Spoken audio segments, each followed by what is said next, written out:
What's really happening in Murray City School District? In January 2021, there was a book, Call Me Max by Kyle Lukoff, read in a third grade classroom in Murray City School District. There was an article that was published in the Salt Lake Tribune on February 11th about this book. It was also published in ABC4 News, Fox 13, the Associated Press, Daily Wire, Breitbart, Newsweek, and The Blaze. And then it was also referenced in two other articles in MSN and the Today articles about another school district in Texas who had the same book read. And Murray School District was referenced in these articles because they had the same book come up. And then later there was a letter to the editor sent into the Salt Lake Tribune regarding this issue as well. In 2021, Murray parents were tried in the court of public opinion through the Salt Lake Tribune and Murray School Board meetings. Parents were judged to be masking homophobia, transphobia, and racism as a concern for parental rights. We are now setting the record straight. My name is Laurel Fetzer, and I am a parent. I've had 4 children who've attended Murray School District schools. I've been a volunteer in every school my kids have attended. I've most recently been the district science fair coordinator for the University of Utah Science Fair in Murray School District. I've been the president of the Spartan Strong, formerly Renaissance program. I've been on the sex ed committee for about 4 years, and I've been the PTA president 7 different times in elementary and the high school. And I'm currently running for the state school board in District 5 because I'm concerned about the policies that are coming through our state that aren't focusing on education, and I would like to see that return to Utah. Mm-hmm. And I am April Wild DeSpain. I grew up in Murray, and my husband and I attended Murray schools, kindergarten through 12th grade.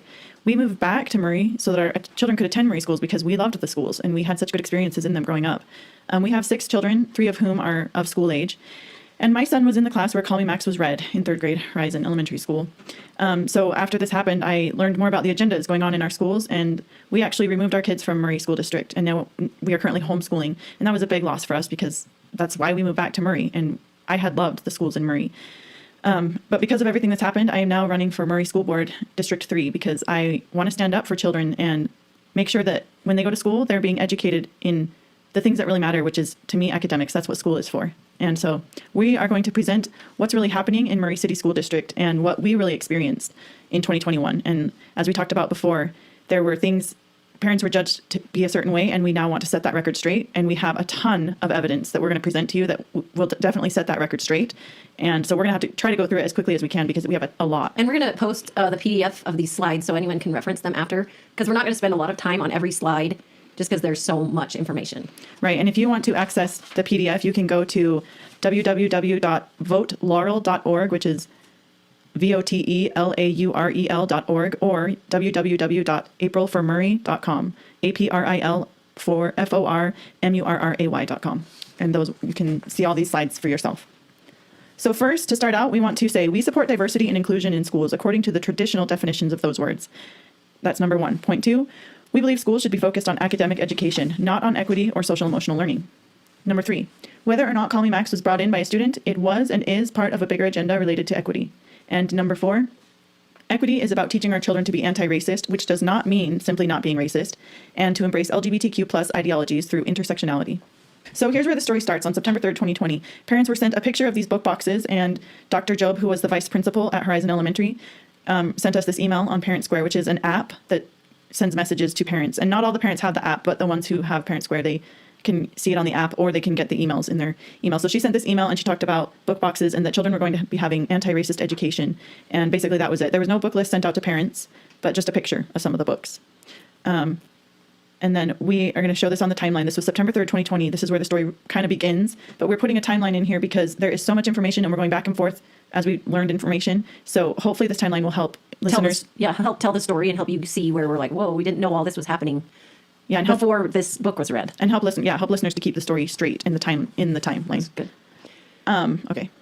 Okay, and we just wanted to explain. April's son was in the Horizon Spanish dual language immersion program, and in each grade, each class has 2 classes. One is an English class and one is a Spanish class. So one classroom starts in the morning in Spanish, and then the other one starts in English, and then at lunchtime they trade. The Spanish class then switches to the English, and the English class switches to the Spanish class. Both English and Spanish classes are taught the same content. However, because there are sometimes where certain classes could be interrupted by different things, sometimes a class can get ahead or be behind the other class, and they make it up the next day or within a couple days. So We just wanted to make that clear. Yeah, we wanted to make that clear because it's going to come up in the story as to how some classes had read the book and another class was going to read the book, but then didn't read it. And so hopefully this gives some background on that. So this story begins on January 6, 2021 with Julian is a Mermaid. This was read to the class. This is a story about a boy who sees some mermaids on the subway or on a train, and he wants to he wants to dress up like them. So he's imagining turning into a mermaid, and his clothes come off, and his hair grows long, and he grows a mermaid tail in his imagination. His grandma realizes that he likes to dress up as a mermaid, so she helps him with this, and then she takes him to a parade where people are dressed up. After they read this book, the students did this assignment that said, when I look at it's, well, at the bottom it says, Julian sees himself as a mermaid in the story. Draw yourself in the mirror as whatever you would like to become. This was the assignment that my son filled out, and he drew himself as a video gamer because he loves to play video games. So he brought home this assignment after that. So here we have January 6, 2021, Julian is a Mermaid is read in class. On Friday, January 8th, Call Me Max was read. This is about a girl who looks in the mirror and sees a boy. And you might notice the assignment that they did with Julian talks about when you look in the mirror, what do you see? And then Call Me Max starts out with a girl looking in the mirror and seeing a boy. She explains that she's a transgender boy and that what transgender means, what gender means, which according to this book means being a boy or a girl or a little of both or not feeling like a boy or a girl. Here it says that the parents who called them a boy or a girl when they were born made a mistake. And she explains to her friend, I don't feel like I'm a girl because I don't feel like it on the inside. And she says, I still know I'm a boy. And her friend says, how do you know? Because I feel like one on the inside. So this book is about feelings, and that's what determines your gender. After reading the book, the teacher read the About the Author section, and Kyle Lukoff, who's the author, is a transgender male like Max. And as you can see, this person has a beard. So the students asked if she was a girl, how did she now grow a beard? And the teacher explained that when you grow up, you can take medicine to grow a beard or not grow a beard if you want to change your gender. So at this point, parents begin talking. I got a text from my neighbor who asked me about, had my son heard about this book? And she said in the read, her child had told her all about the two books in detail, and also how the teacher told the students if they're a girl but really feel like a boy, they can take medicine to grow a beard. If they're a boy and feel like inside they're really a girl, they can take medicine to not grow a beard. So here we have Call Me Max, January 8th. At this point, parents began to email teachers and administrators, January 10th. This is from Sarah Paul, who was the third grade teacher that read it, to Vanessa Job, the vice principal, and Whitney Anderson, the principal at Horizon Elementary. She said she's forwarding this email to them from a parent, and she says, should I have gotten permission before reading this? I'm sorry if this causes any headaches for you, but I'm also not sorry I read the book. And she explains that a student in her homeroom is discovering the path of being trans and brought in the book. Here's another email from a parent, and this was the email that I wrote. This was another email from another parent who's concerned, and here's the teacher and administrator replies on Monday, January 11th. Sarah Paul, the third grade teacher, said, as a school and district, we are focusing on equity and anti-racist work. Reading books about all people is part of this. Learning about transgender, gay, and straight people in developmentally appropriate ways is part of our school and district. She sent links to the books, and she said they were developmentally appropriate. She felt that students benefited from the books, and she said she followed state administrative code and the district's memo on equity, which she attached to the email. On the left is the state code that she cited, and on the right is the district memo, which she cited as her pass for reading these books without parental permission. And Vanessa Job, the vice principal, replied to me. She said the lessons are wonderful and developmentally appropriate, and she included a schedule of equity work and said it was done in conjunction with Second Step. She sent me this list for monthly. That's a class schedule. Right, a class schedule monthly. And then here she said, here's a comprehensive list of the books that third grade reads during their Second Step lessons. So Julian is a Mermaid, Call Me Max, and Enemy Pie. So here's where we want to talk about this dual immersion program. My son's class had not yet read Call Me Max. His class had read Julian is a Mermaid, but not Call Me Max. And so she's telling me, yes, your son's class is going to read this book next week. At least that's how I understood it when she sent me this list. And Enemy Pie was another one on this list that she sent me, which is a fine book. Which is a great book. But it was different from other lists. You'll see when the lists come that's not included on her list. So that's why it's important, because we're like, wait, why are they so different? Right? So this was Dr. Job's email to another parent on that same day. She tells this parent, I am Max, she meant Call Me Max, was not read in your child's class. That book was brought and discussed in the other class. The book was read in order to help a student feel supported. So she sent that to this parent. That seems, a contradiction to what I was told, because I was told Call Me Max would be read in my son's class. And this parent's child was in the exact same class. So this was really confusing. So here is another response to that same parent the next day. She said, the Max book was specifically needed for an incident in the other class. Max was not needed in your son's class. Those books in particular, Julian is a Mermaid and Max, are not listed because they are not in the original equity book bundles. I will add those books to the list as well under additional resources. And then she said, you will see a pacing guide with the months to see which equity topics will be taught at which time. So this was the list she sent to that parent. And those are the books listed in third grade. And as you can see, Enemy Pie, Julian is a Mermaid, and Call Me Max are nowhere on the third grade list sent to this other parent. And so this is the point where we start getting confused. Like, You're like, why did I get one email and she got the other and they're the same class? Yeah. I mean, that's really confusing. right. So here's the same list she sent to And this is the schedule where this is our monthly themes for classroom focus, right? for classroom equity topics. And then here's close up of the list. So there's about 4 or 5 or 6 books for each grade. And we'll just click through so you can look through these. And if you want to pause, feel free. We're just going to click through quickly. Oh, and then we wanted to explain that she says the lessons are embedded in the Second Step program. So equity and Second Step are one. Second Step is the social emotional learning program for our elementary school. And so she had included these she meant for these to be embedded together as one. And she said that specifically. Right. So here's, in red, we're putting things that are concerning to us. So all the points that are red are where we get confused or where we're having a misunderstanding. Okay. So on Wednesday, January 13th, I responded to Dr. Job. And at this point, I was very confused, having talked to other parents who were receiving contradicting lists. And I also want to make note that I had heard that there was a teacher in the school who had reached out and said, if parents don't push back, they're just going to get shut down. And so I made up my mind, I am going to push back because I will not be shut down when it comes to my kids. And this is a problem, to be getting contradicting information when it comes to my children. Yeah, there should be transparency. You should know what's going on in their class. Right. So I wrote this in the wee hours of the morning on Wednesday, January 13th. And this is a long email basically saying, why are things mixed up here? What's really going on? And I'm not going to read it all because it's long, but I was making sure that my voice was going to be heard.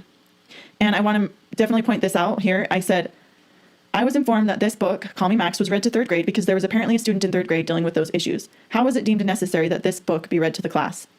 Clearly, I do not need to know, nor do I want to know the details on this third grade student in particular. So I made it clear, if this is read in reference to a student, I do not need to know the identity of this student, but I want to know what is going on. What's the protocol behind this decision? Well, and one of the things that you've said is that I want to know how they made the decision. So if they're going to make it for my student, my child, I know what that process is going to be so I can predict. So I can be informed for my own children. Right. And then I cited a law saying that I expect this to be corrected because here's the law. So here is Dr. Job's initial reaction and her draft responses she did not send to me. Her initial drafted response was, I will include the books about supporting transgender students on our list. Those were not included at first because we did not think they were necessary. As we learned more about our students' population, we learned they are necessary. And then further down, she says, yes, we made an informed decision about the 2 books as an admin and teacher team. This was Darren Dean telling her, don't email her, just talk to her in person. And Vanessa saying, well, I don't. Well, Darren Dean is Darren Dean, yeah, he is the Director of Personnel and Student Services. for the Murray City School District. Yes, and right. So she's getting some feedback from him. And then here's the email she sent to Sarah Paul, the third grade teacher. She said, no worries, Sarah, you supported your transgender students. If they do not like that, they are welcome to leave Horizon. We do not shift equity practices. We support all students. So she's talking about me and my son. Apparently, we can leave Horizon if we don't like it. And they support everyone except your student. Right. That's confusing. We support all students, but they can leave if they don't like it. So at this point, Whitney Anderson and Darren Dean called me. And Whitney Anderson is the principal of Horizon Elementary. And like we said, Darren Dean is the Director of Personnel and Student Services. So we'll play. It's not the full phone. We do have the phone call recorded, the full phone call, but we're just going to play a little snippet. I think in the future what we can do better is with the communication and the transparency piece that you mentioned for sure. So my thoughts on that, I would like to get our equity books the list that we sent out at the beginning of the year, I would like to get those on our website and make those available so that people don't have to search back through Parent Square, having those on there. And then any children's books that address equity that we feel like need to be added to that list, that then those teachers can bring those books to our school equity team that's made up of an admin team and some teachers in the building, and then have them look over those and discuss their appropriateness or not. And then if it passes through that committee, I would like to then take the book to our school community council. Where the parents come into it is after the book passes the equity committee made up of teachers, it would then go to our school community council, which is our parent committee. Okay, so that was her way of helping to resolve this issue. And she said, you know, we're going to have the books go through this council and we're going to post them on the website. And she also mentioned that the list had been sent out at the beginning of the year, which that wasn't true. The list had not been sent out. And we'll see that further on. But we did find out that they had commented on a Parent Square post. And Dr. Job had put the list in one of the comments, which to me, that's not sending it out to parents. That's replying to a couple parents on a post. So at this point, the equity book bundles were paused. Later on in that phone call, Whitney and Darren agreed to pause the equity book bundles to make sure that all the books were in line with Utah laws. And she made no claim that a student brought in Call Me Max, although it would have been a perfect opportunity to say that, especially since my email had referenced that I didn't need to know anything about the student. So 10 days later, so on January 13th, the book bundles were paused due to parental concern about sexuality being discussed with third graders. 10 days later, there was a Pride conference that we learned about from an article online. And so I signed up with my friend who's a teacher, and we attended that through virtual, like we attended that virtually.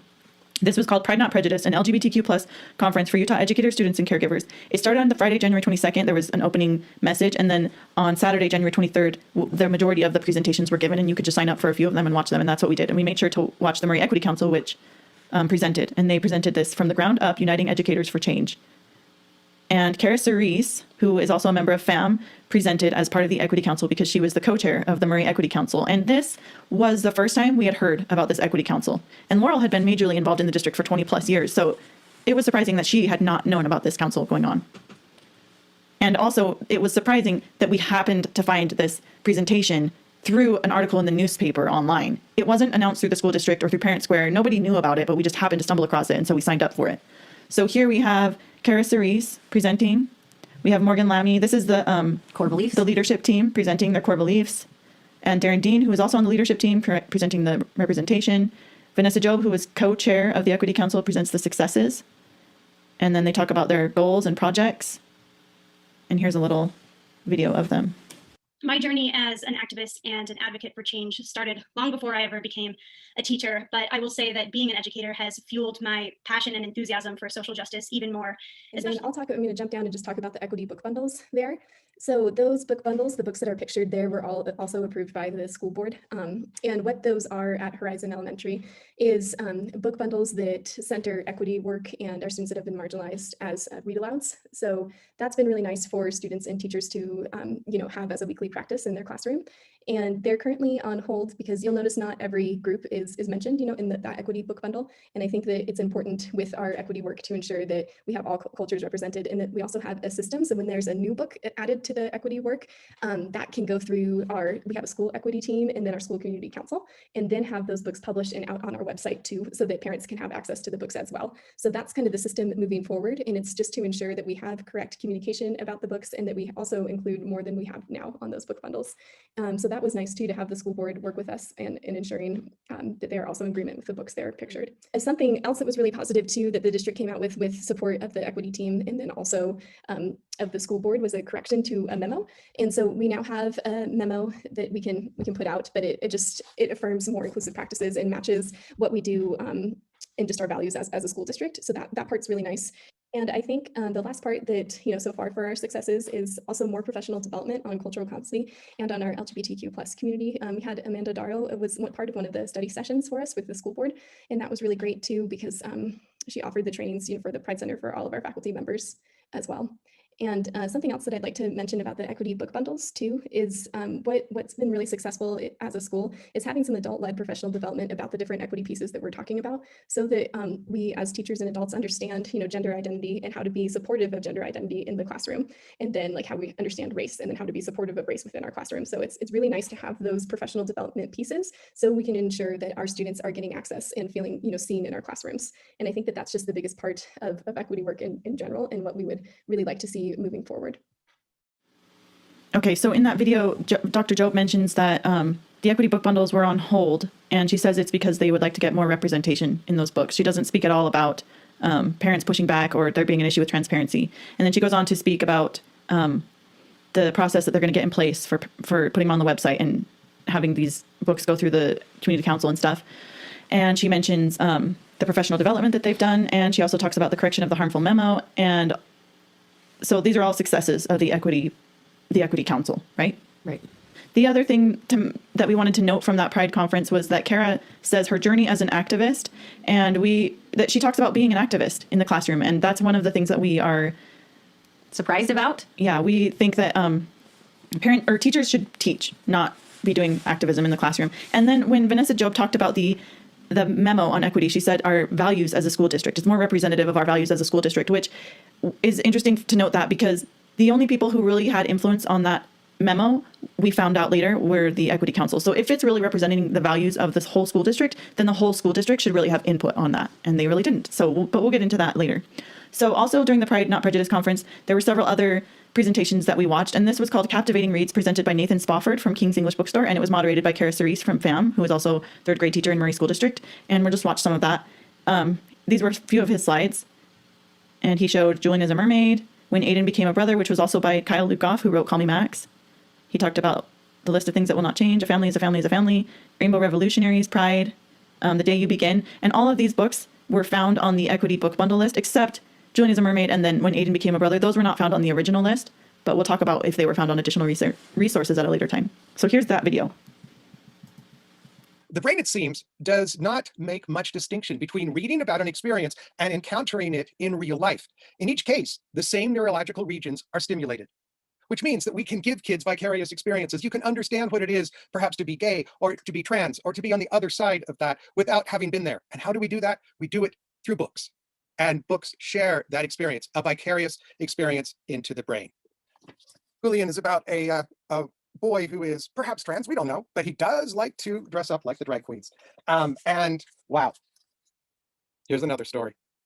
This is one of the ones that started it all in the world of gay children's books. This is And Tango Makes Three, based upon a true story. This is about a girl who wants to do the hula and wants to be the part that men have traditionally had. And this is the story of how she changes things. See Jacqueline Woodson. Okay, here's Jacqueline Woodson. It's so important to me that kids get to see all of these people who are living full and beautiful lives, and also happen to include their sexuality inside of that. When Aiden Became a Brother, and this is about a transgender child. Harvey Milk was at the forefront of the gay pride movements. Again, this is A Family is a Family is a Family. About interesting gay people in the past. This is 50 LGBTQ plus people. This is a fun book by Rebecca Steed.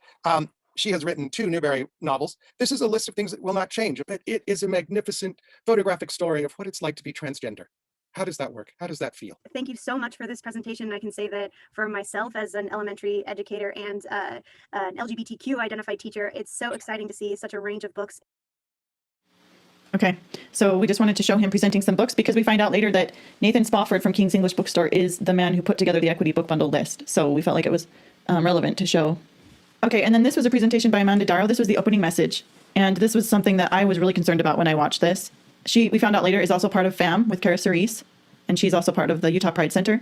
And she presented these Getting to Know You orientation forms for teachers to give to students on the first day of school. And it talks about, here's a better picture, hopefully. Talks about what name do you want to be called in class and what pronouns would you like to be called in class. And then it says, can I use these names and this name or pronouns in front of your caregivers? And if not, which name should I use instead? This was very alarming to me as a parent because I don't want to send my children to a place where people are going to keep secrets from me as their parent. And she called this code switching. And she said, we do this all the time at the Utah Pride Center, and it's something that takes practice to get good at. Another presentation was the keynote speaker, Kyle Myers. She is an activist for gender theory. And here she says, by day, I help people disrupt the intergenerational transmission of sexism. This is taken from her website. And these were some slides that we found. That you watched Yeah. as part of the presentation. Yeah. And she said, stereotypes and bias are learned and inherited through socialization, and they can be unlearned and intergenerationally disrupted. And this is the thing that we really find concerning, that they want to intergenerationally disrupt, meaning get between the parents and the children and disrupt those values being taught. And the gender identities. And here she talks again on point 2. She says that they actively work toward eliminating sexism and gender-based oppression and violence through unlearning binary gender stereotypes and consciously disrupting intergenerational transmission of gender discrimination. So to me, in other words, she's saying, you teaching your values that a boy is a boy and a girl is a girl, that's sexism. That is oppression and violence. And we are going to consciously disrupt that when you teach your children that. That's discrimination. And then we had Ali Martin, who also was a member of FAM. We later came to find out. She presented Leading Inclusive Schools, Policies, Practices, and Facing Resistance. And here's her bio from FAM. And this is just her presenting. And what was interesting about this was that she showed the same memo that I had received from Sarah Paul after Call Me Max was read. And she specifically said that she told teachers this was their get out of jail free card to show parents if they push back when LGBTQ topics are taught or discussed. So I had personally received this memo when somebody taught that to my child. And here I am in the Pride conference 10 days later, having an activist show teachers, this is what you can use if you have an issue. And then she taught about intersectionality. And this was the first time I learned about intersectionality. And so basically, if you're a part of this center wheel, if you speak English, if you are rich, if you're a cisgender man. This is their language, because I don't say cisgender man. But if you're a citizen, if you're white, all of these types of qualities give you power, and that puts you in the center. And then as you go further out, all these things make you marginalized. So if you're trans, intersex, or non-binary, or if you're poor or homeless or large or dark skin, then you're marginalized. And so this was just basically teaching about all these different identities, and depending on what identity you have or what several identities you have, that gives you power and privilege, or it makes you marginalized and And a victim. and oppressed. Right.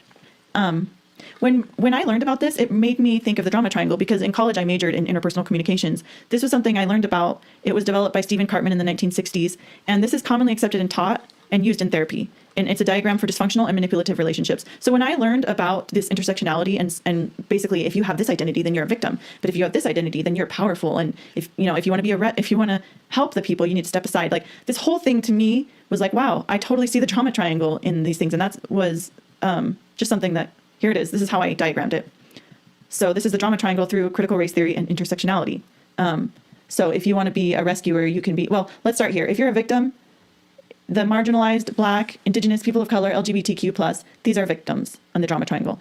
Persecutors are those with power and privilege or who have whiteness. And then the rescuer, if you want to be a rescuer and get out of your persecutor role, then you need to be an ally or an anti-racist.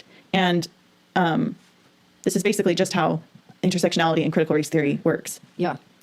So I wanted to talk about why it's called the drama triangle. So Stephen Cartman was into theater, and he specifically called this the drama triangle because it's not real. So these people say, I'm a victim, but are they really a victim? And are you really a persecutor? And are you really being a rescuer? Is it real? Because there are times when somebody's really a victim and we do need to step in and help. But there's also times where it's a game that we play and we manipulate each other so that we can get what we want. And you don't find solutions when you stay in the drama triangle. You just pass blame and victimhood, right? Or you're a rescuer.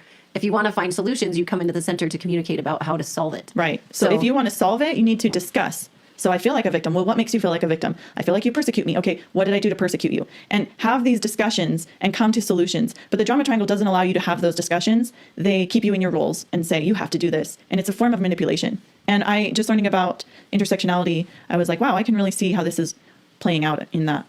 And so we want to make these points. We do believe that racism and discrimination exist, but we do not believe that they are systemic. And we feel that CRT and intersectionality are not the answer. Because like Laurel said, it's just perpetuating that dance around this triangle. It's not solving anything. It's actually just perpetuating problems and making them worse. So here we add to the timeline. The Equity Council presentation at the Pride Center.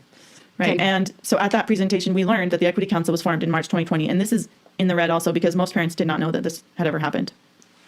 So at this point, after watching this Pride conference, I came home and I received a text from a friend. And basically it said this. This is what Ms. Covington explained later, but it said, Call Me Max was an isolated incident in one third grade classroom. A Horizon student brought the book in and asked if the teacher would read the book to the class. So this was pretty surprising to me because for the past almost 2 weeks, I had been told this book was part of the program. It was wonderful and developmentally appropriate. And this Part was of our equity work and right. And so at this point, the story totally flips. And all of a sudden, Call Me Max had nothing to do with our equity program. And that was surprising. So we add that to the timeline. At this point, I requested to join the Equity Council. I sent an email to Kara Cerise and said I would like to become a member. She replied and said, just told me a little bit about it and said I could come to the next meeting. And she sent me the core beliefs and the mission and the vision. And so this is also where I saw about the intersectional approach, which I didn't know much about that, and that they believed in centering the marginalized. And also, having watched the Pride conference, I was like, okay, I want to learn more about these memos that Vanessa Job mentioned, that they had corrected a harmful memo, and they came out with a new memo that was more reflective of the school district values. So I emailed Darren Dean and asked if I could see these memos. And I told him I had already seen the third memo. I'd like to see the other ones referenced. He replied and sent me this short explanation. And here's the first memo, which was released August 25th, 2020. It basically just cites Utah codes and it talks about how they were reminding teachers how to be aware that their classrooms do not have the freedom of speech, that they need to be controlled in their speech. It's not a place for political talking or promoting your political opinions. Right. Like teachers do not have the same freedom of speech in the classroom that they may have in their personal lives. When they're teachers, they need to set their political beliefs aside and not be teaching that to students. right. So it reminds them like what that means and Cites several Utah codes. And then it gives a few examples. Like that includes MAGA, Biden 2020, defund Planned Parenthood, My Body, My Choice, etc.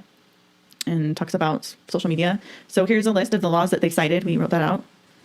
Then we find out about the second memo released 2 days later on August 27th, 2020, and we found out that this memo was since rescinded within 2 hours after it was released. This was an addendum to that first memo, and it basically just clarified other examples of political speech. And it said, other examples of political speech not allowed would be signs, posters, displays of Black Lives Matter, Blue Lives Matter, All Lives Matter, rainbow flags, Confederate flags, border wall, etc. So here we find out, we put it on the timeline, okay, there's these memos that were released to our school district on August 25th and 27th, 2020, and we find out they were rescinded with, well, the second one. After the second one was released, both were rescinded within 2 hours. And then we get this third memo, which was released approximately 3 months later on November 23rd, 2020. And here's just the memo, and then we have underlined the parts that we just wanted to point out. So they said they recognized the addendum harmed their community and was not in accordance with Murray City School District values.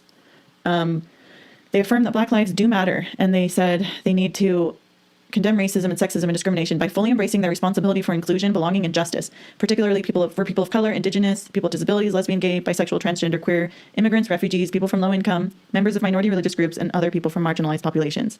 And they said they encourage educators to center equity in their teachings, in their curriculum, conversations, dialogue, and displays, and they want to emphasize the dismantling of individual and systemic barriers to student achievement, and that they are committed to prioritizing equity in Murray City School District.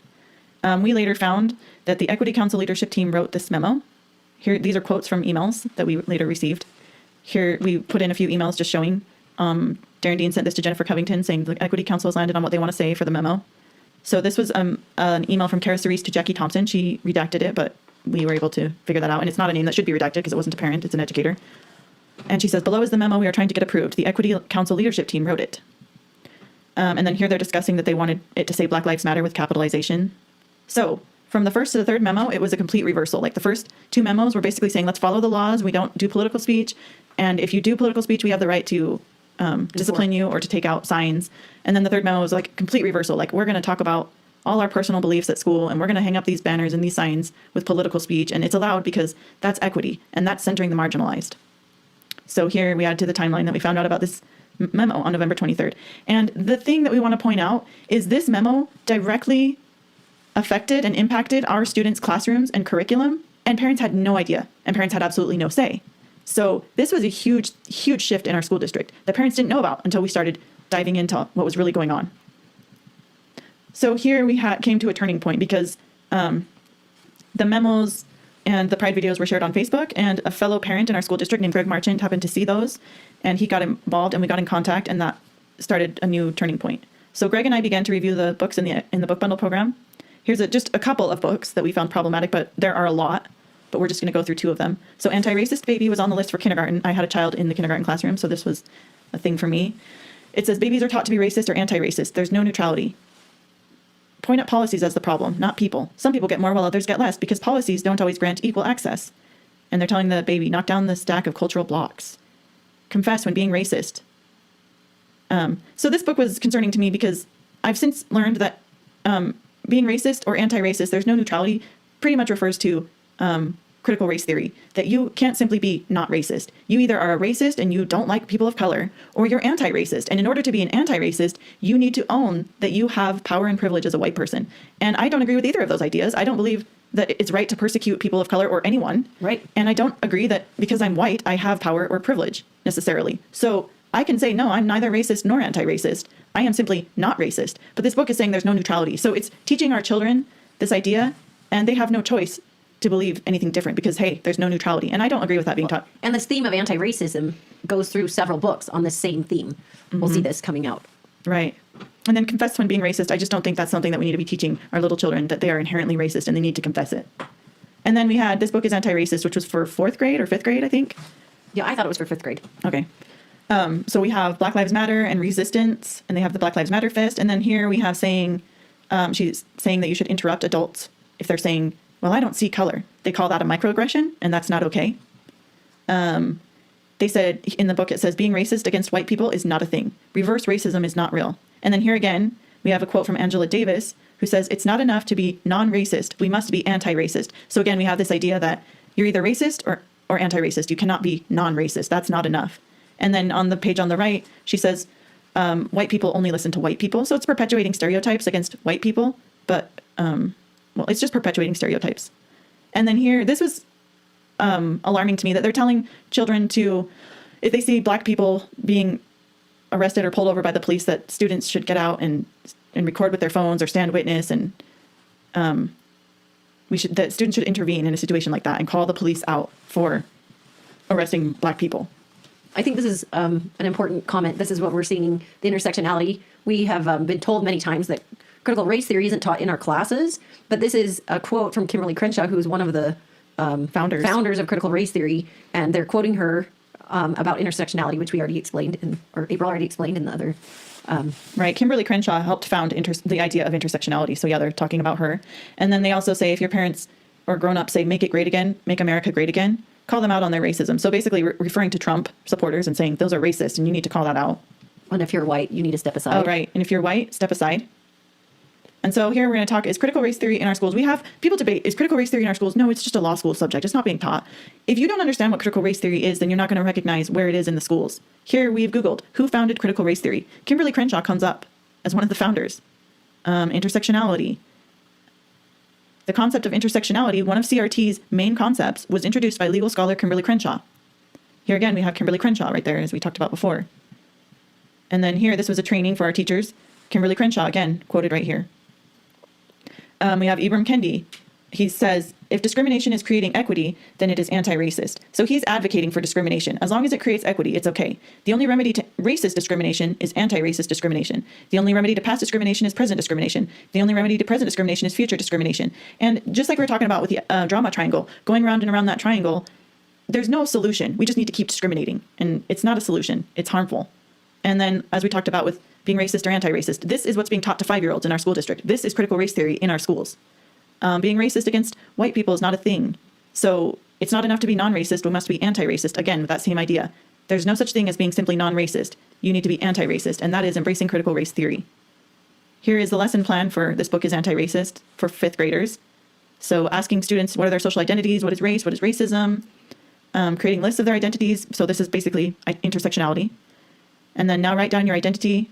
And are there parts of you that hold power and privilege within your community? All of these words, all of these concepts are from critical race theory. And if you don't understand what critical race theory is, then you won't recognize it. But once you understand what it is, it's easy to recognize. Their language shows it. Right. And then the concept of race is not actually based on science. It is a creation of society. So that's a basic tenet of critical race theory, that race is a social construct. So when you see these ideas, you'll know this is CRT in the classroom. Here we have Black Lives Matter. That's the activist organization of critical race theory. And it's saying it's not political. This is human rights.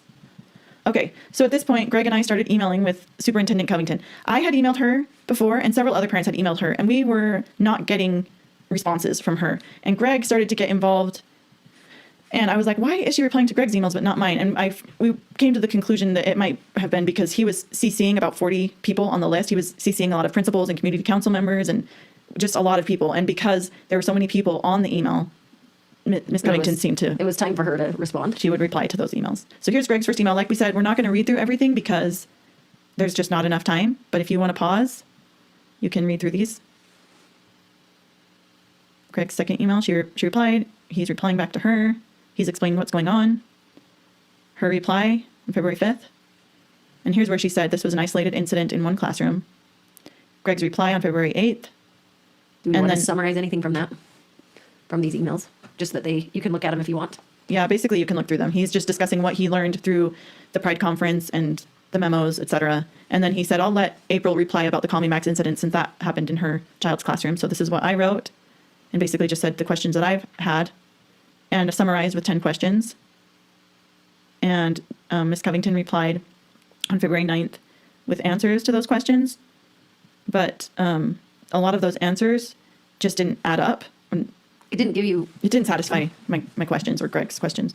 So at this point, we composed this, what we call the 13-point email. And on February 6th, we sent that out to many parents. And we wanted to inform them of what was happening. And we wanted them to get involved because we felt like what we were doing wasn't getting us all the answers that we needed. And we needed more parents to stand up. Yeah, definitely not getting answers where your questions were answered to the extent that you're like, okay, I understand this program. I understand how to navigate with my students' teachers, all those things where you're like, why do I still feel so like I'm not getting... So confused. Yeah, I'm getting confused. I'm getting different answers for these questions. So... Right. So it just didn't feel resolved. And so, yeah, at this point we composed this 13-point email, which we'll go through. We're not going to read it again. You can read it. But we basically just explained what had happened in Murray School District and what we were concerned about.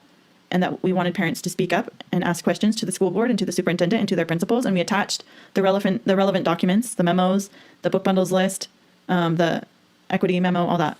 And Laurel got this on February 6th, February 7th, she got it. When I was really surprised because April and Greg had already gone to all the people that I would have recommended them go to in the school district. I was just really surprised because, like, why hadn't they answered the questions? And like, there was more to this equity stuff going on than what they were saying.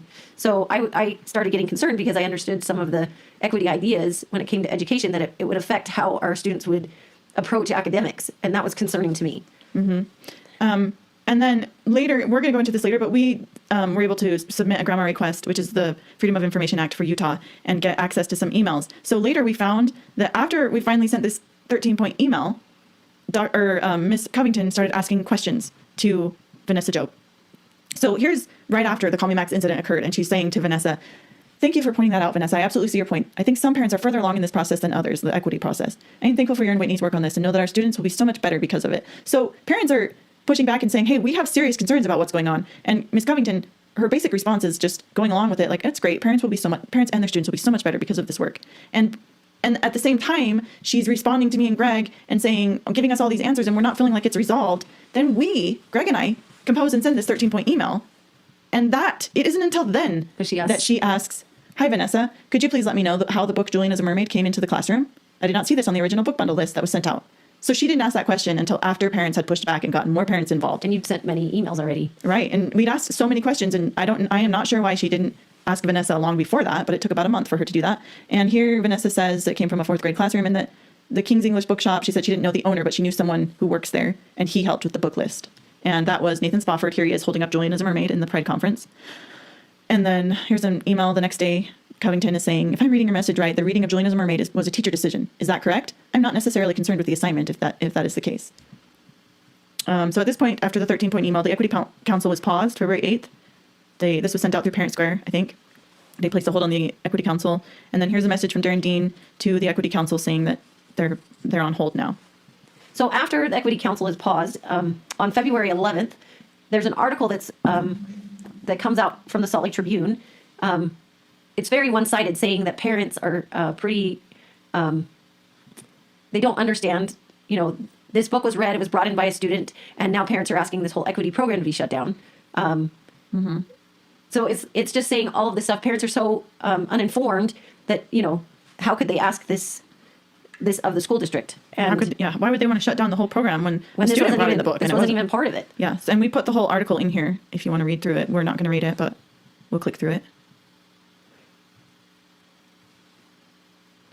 Anyway, it goes viral, like we said at the beginning. It went to all different news, and they did post the list. This is the first time I see the list of the equity books. Yeah, so they posted the equity book bundle list on the news article. But it wasn't on a website. Yeah, it hadn't even been posted for parents anywhere, but here they posted in the Salt Lake Tribune. So here are some of our other, So at this point, the article goes viral. It goes all over. Yeah, there's a lot of press. And as parents, we were trying to reach out to news stations saying, hey, could we give you more information? Because this is not how everything's gone down. So there's also a letter to the editor that is written from all of Kyle Lukoff's, or some of Kyle Lukoff's students. And this was February 28th, so like a couple weeks later. But one of the questions they asked was, we aren't sure why Call Me Max would cause the board to pause its equity book bundle program when it wasn't one of the books in the program. But the emails at the beginning all said it was part of the equity book bundles program. Right. When I saw this, I'm like, well, I'm not sure either. Yeah, why would they pause it if this wasn't part of the program? Yeah, it was part of the program. That's the whole reason that they paused it. And it makes no sense. That's why the students ask this. But that's the whole point. Yeah, exactly. Okay, and so then as part of this issue, the Salt Lake Tribune had listed a link to a page that it said that there was a page on the district website explaining the equity program. And we're just going to go into that. Then Jennifer Covington receives an email on February 11th, the same day, well, the evening of the article. And this parent says, after hearing about these issues in January, I searched the schools and district sites for a mention of the book bundles or equity council and found neither. Imagine my surprise in reading the article today, and they mentioned there was a page for them. There are archival sites that show no page existed as well, so I was very bothered by this lie. So she's saying there's a link in the Tribune article saying here it's posted on the district website, and she goes to find the link and there's nothing there. Right. So from the grammar request, we could tell Ms. Covington made no reply to this parent's email, but the link on the Tribune article disappeared with no explanation or update to the article on that change. So here is the original article, February 11th. This is the link that they put in. They said the district has removed the page on its website explaining the program, with the blue part being the hyperlink. And when you clicked on that hyperlink, it took you to this, error 404 note, page not found. The next day, after the parent had written that email, that link disappeared. So here they are together. This is the February 11th with the link, February 12th, link disappears. And here were screenshots from our phones, because for me, I screenshotted everything when it happened. And so later we went back and looked and we're like, where did that link disappear to? So that was interesting. Greg writes an email to the superintendent Covington about how parents feel about this article coming through the Tribune, knowing that somehow someone in the school district told of all of this information to them because they had to get it from somewhere, right? Because we're working with them trying to figure out what's going on, and someone has to get information to the Tribune, Right, And and- it wasn't from the parents. Yeah, and in the Tribune article, Doug Perry is quoted all over the place. So the district was clearly interviewed and gave comment on this Tribune article. So and Greg just comments saying parents are given no voice in that article, and it portrays and characterizes us parents, and it's As not racist and homophobes. Yeah, not just Greg, but all of us as racist and homophobes that we're just afraid of that, and we're just white people, and that's not true. We just want to know what's going on in the education of our kids. Right. He said, all we wanted was some transparency, some straight answers, a partnership, and to protect our children. And then he talks about how there's no mention of all these things, like why for 2 weeks parents were told that Call Me Max was part of the program, and about the memo, and where did Join as a Mermaid come from, and about the author section being read. All these things go unmentioned in the article, and he was clearly upset. I think all of us were upset. And Well, and to have it go so viral and be going, they didn't even ask any questions to parents about like what really happened and why we're concerned. It was just all that we don't care about people of transgender, or, gay people, or we're just so biased. right. And Well, it was very concerning that the parents felt like, how else would the Tribune get this information, right? Because it didn't come from the parent side. right. So then we just, from our grammar request, we show the district reactions to the Tribune article. This is an email from Doug Perry to Jen Covington on February 13th. And Doug Perry is the director of communications and Public information. public information for the school district. So he's probably the one who's getting the information back and forth. Right. And so he sends this email to Jen Covington saying the narrative is spreading, it's going a little bit viral, and the narrative is the same, that our suspension is perceived as permanent. And he just is saying, should we lift the suspension so that we don't look bad? And he said, if the story dies off and we come out saying we have this great plan, it will put us right back where we are now in the public eye and remind everyone what happened. So then Jen Covington replies, and she says she's concerned about how Call Me Max made the statement parents are wrong, and that's something that we can never say to our students. But mainly this is just saying, I don't think any of us want to sit on this too long. We don't want to look bad in the media. We don't want to look like we have a permanent suspension, so we better lift this and move forward. And you have this email from Greg saying how upset parents feel, but that's not really what they're discussing. They're discussing Their appearance and Yeah. how the school district looks in in the media. So here we add that to the timeline, February 11th, the Salt Lake Tribune article and the website discrepancy. At this point, parents started to get serious. So we hired an attorney to help us understand the laws and what was really like school law versus like what we're, are we just kind of mad as parents? And we do submit some grammar requests. The first one. Right. So when we talked to an attorney, that was what they had suggested. You can do grammar requests to find out what's really going on. And so that's what gave us the idea to do that. Yeah. They said, well, you can get the Freedom of Information Act requests that in Utah they're called GRAMA, which is government records, accounting management. Something. I don't know. Anyway, so Greg put in for all the Equity Council minutes and meeting, outlines. Right. And then he also starts looking through all of the board meetings that are posted on the district's YouTube page. Right. And a lot of these board meetings were during the time of COVID, so parents weren't invited to attend during that time. And, we just hadn't paid as close of attention as we should have. Well, and no one was allowed in the school. So I don't know. This was like the first year that I hadn't spent so much time in the schools. It was very unusual for me. So it was interesting to see what Greg found in looking at all of the Board meetings. The board meetings. So there was a training with the school district at the beginning of the school year. Well, in the summer. It was, Before the school district the school year starts, they always do training, professional development training for their teachers. And this was part of it. It's called Listening with Care. And they have a group of 12 panelists, and they talk about COVID and how COVID is impacting our schools. And they asked teachers to give heartfelt responses on this, and the responses from the teachers centered on how do we make a difference with the social unrest that's happening. And some of the people on the panel were Dr. Jackie Thompson, Dr. David Dominguez, Michelle Loveday, Megan Zarnetsky, and Dr. Clustina Mahon Reynolds. And those two share the screen together. And we've since found out that they run this company called Process Forward, and they were the ones who planned this listening with care training. And Greg found this in the YouTube channel, The district YouTube channel. with all the rest of the board meetings. So that's how he stumbled upon this. And then we have this just a really short video from this listening with care So training. you could go on the district. Well, you can't find this anywhere. They've since removed this. But there are, all the board meetings are stored on the district YouTube page or Jennifer Covington's YouTube page that you can go back and look at anything that if we edit things just to make them shorter, you can go find the longer versions. So this is just about a minute clip from what they're saying in this meeting. Arundhati Roy, and he says, whatever it is, coronavirus has made the mighty meal and brought the world to a halt like nothing anyone else could. Our minds are still racing back and forth, longing for a return to normality, trying to stitch our future to our past and refusing to acknowledge the rupture. But the rupture exists, and in the midst of this terrible despair, it offers us a chance to rethink the doomsday machine we have built for ourselves. Nothing could be worse than a return to normality. Historically, pandemics have forced humans to break with the past and imagine their world anew. This one is no different. It is a portal, a gateway between one world and the next. We can choose to walk through it, dragging the carcasses of our prejudice and hatred, our avarice, our data banks and dead ideas, our dead rivers and smoky skies behind us. Or we can walk through lightly with little luggage, ready to imagine another world and ready to fight for it. So basically, we have Clastina Mahon Reynolds saying that COVID is a portal or a gateway for this social change, and we can leave the carcasses of our old beliefs behind and embrace the new and walk in with very little luggage. Yep. So like we said, this was done by Process Forward. And they train, I guess, school districts or anyone who wants to be trained on. It says up here, providing diversity, equity, and inclusion workshops for businesses and organizations. So it's schools or any businesses or organizations. So they do workshops and strategies for undoing racism, and they have all different workshops. This is Dr. Mahon Reynolds and then Megan Zarnetsky. And so these are just some of the lists of some of the trainings that they do for businesses and organizations they train. Talking about intersectionality and history of racism and whiteness and white supremacy. Again, intersectionality, anti-racist strategy, anti-bias practices, and then the books that they're encouraging people to read. How to be an anti-racist, The Right Fragility. Culture Wars, Between the World and Me, Pedagogy of the Oppressed, Why Are All the Black Kids Sitting Together, Is Everyone Really Equal, The New Jim Crow Law. I'm kind of reading those out of order, but that's okay. And then later in a meeting that we're going to go over, we just have Robin Williams. She talks about their equity work in the district so far, and she here mentions listening with care. And she talks about the people that we mentioned in Mahon Reynolds.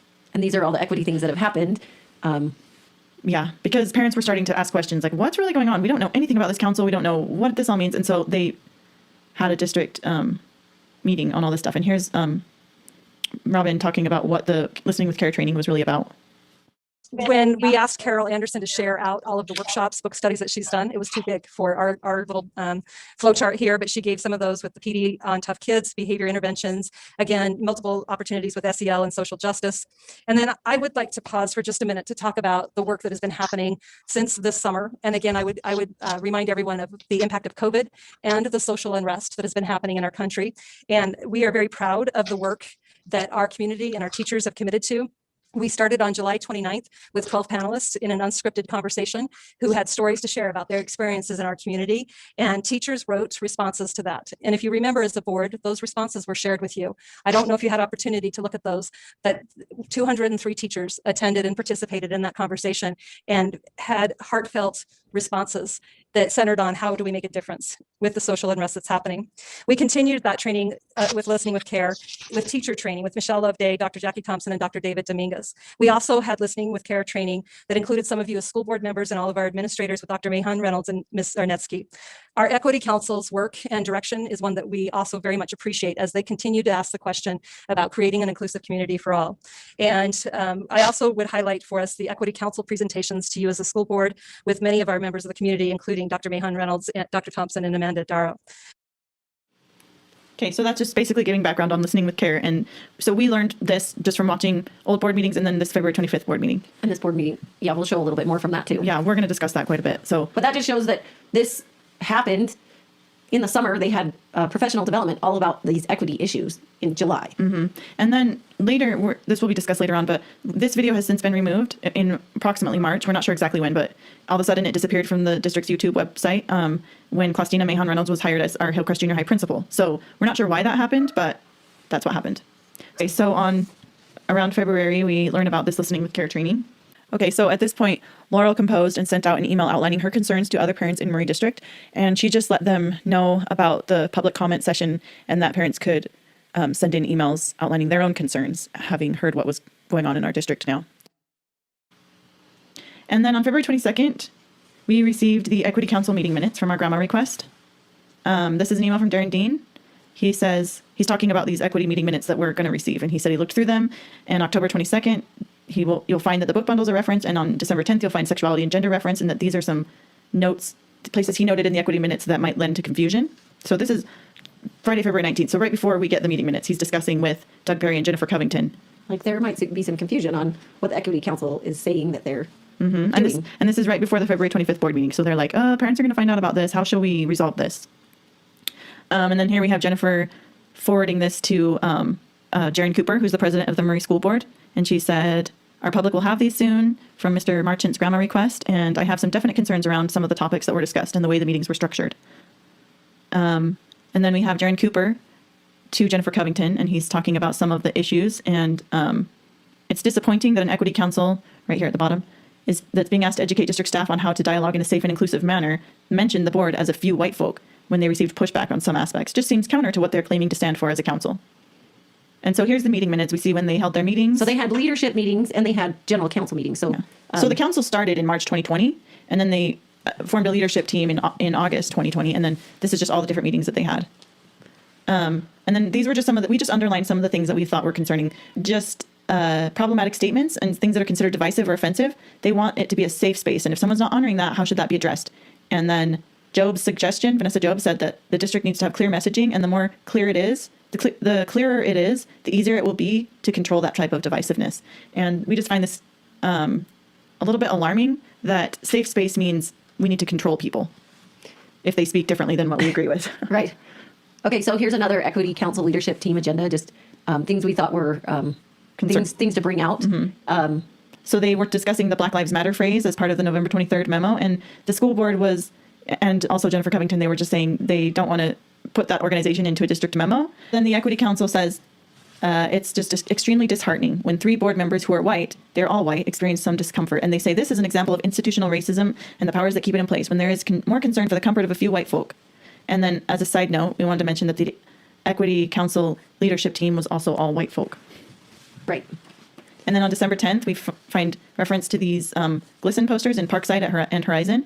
And we also had a substitute teacher who's also a parent who reached out to us and said she also saw these GLSEN signs in the classrooms. And this is from the GLSEN website that talks about the Trump-Pence administration has attacked the marginalized, and then it talks about registering to vote. So it's clearly political. There is a political side to this, though they always say it's just a human rights issue.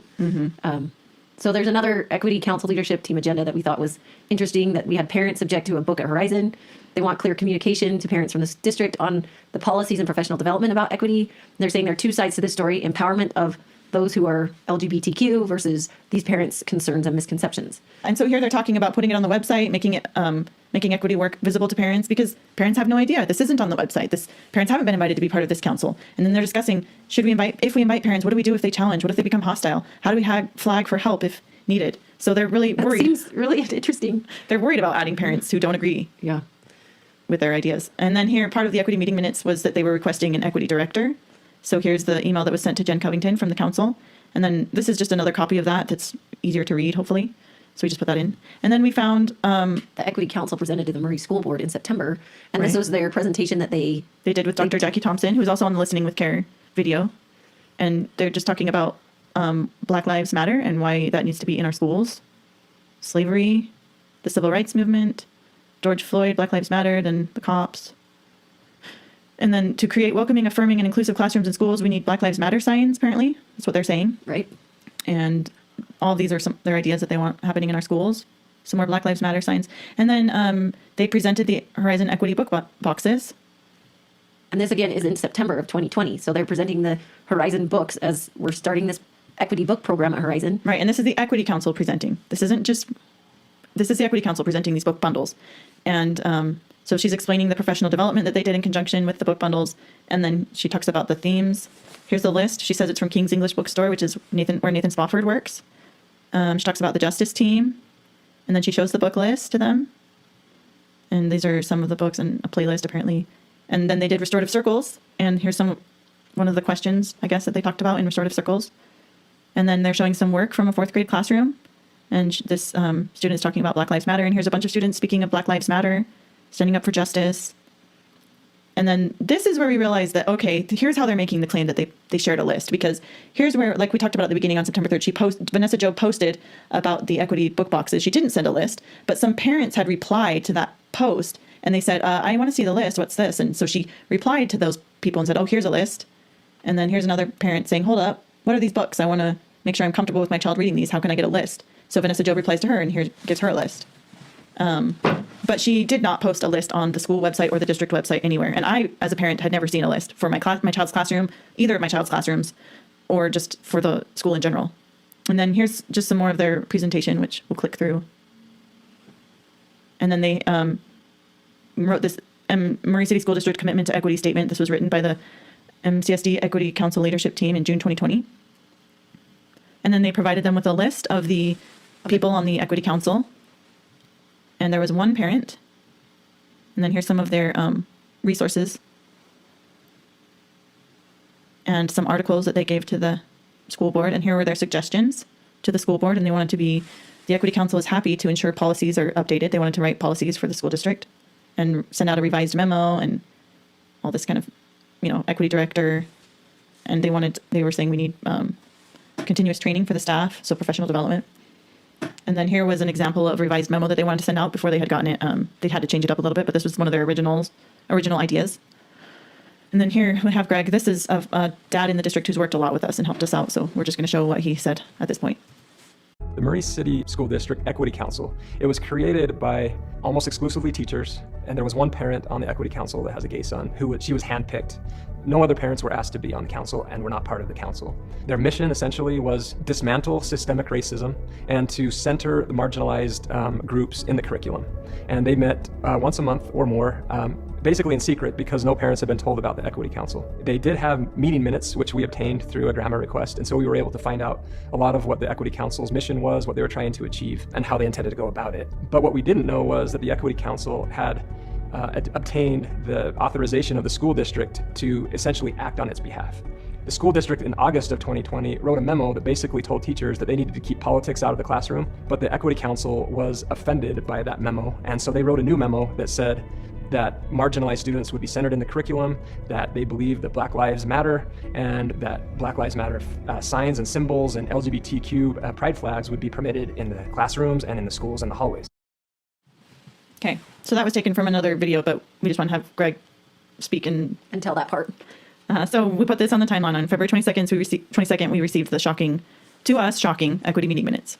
And then here we're going to go into this Murray School Board meeting study session on equity. This was February 25th, 2021. And there were several things said in this meeting that we just want to go over and, give some background on those things.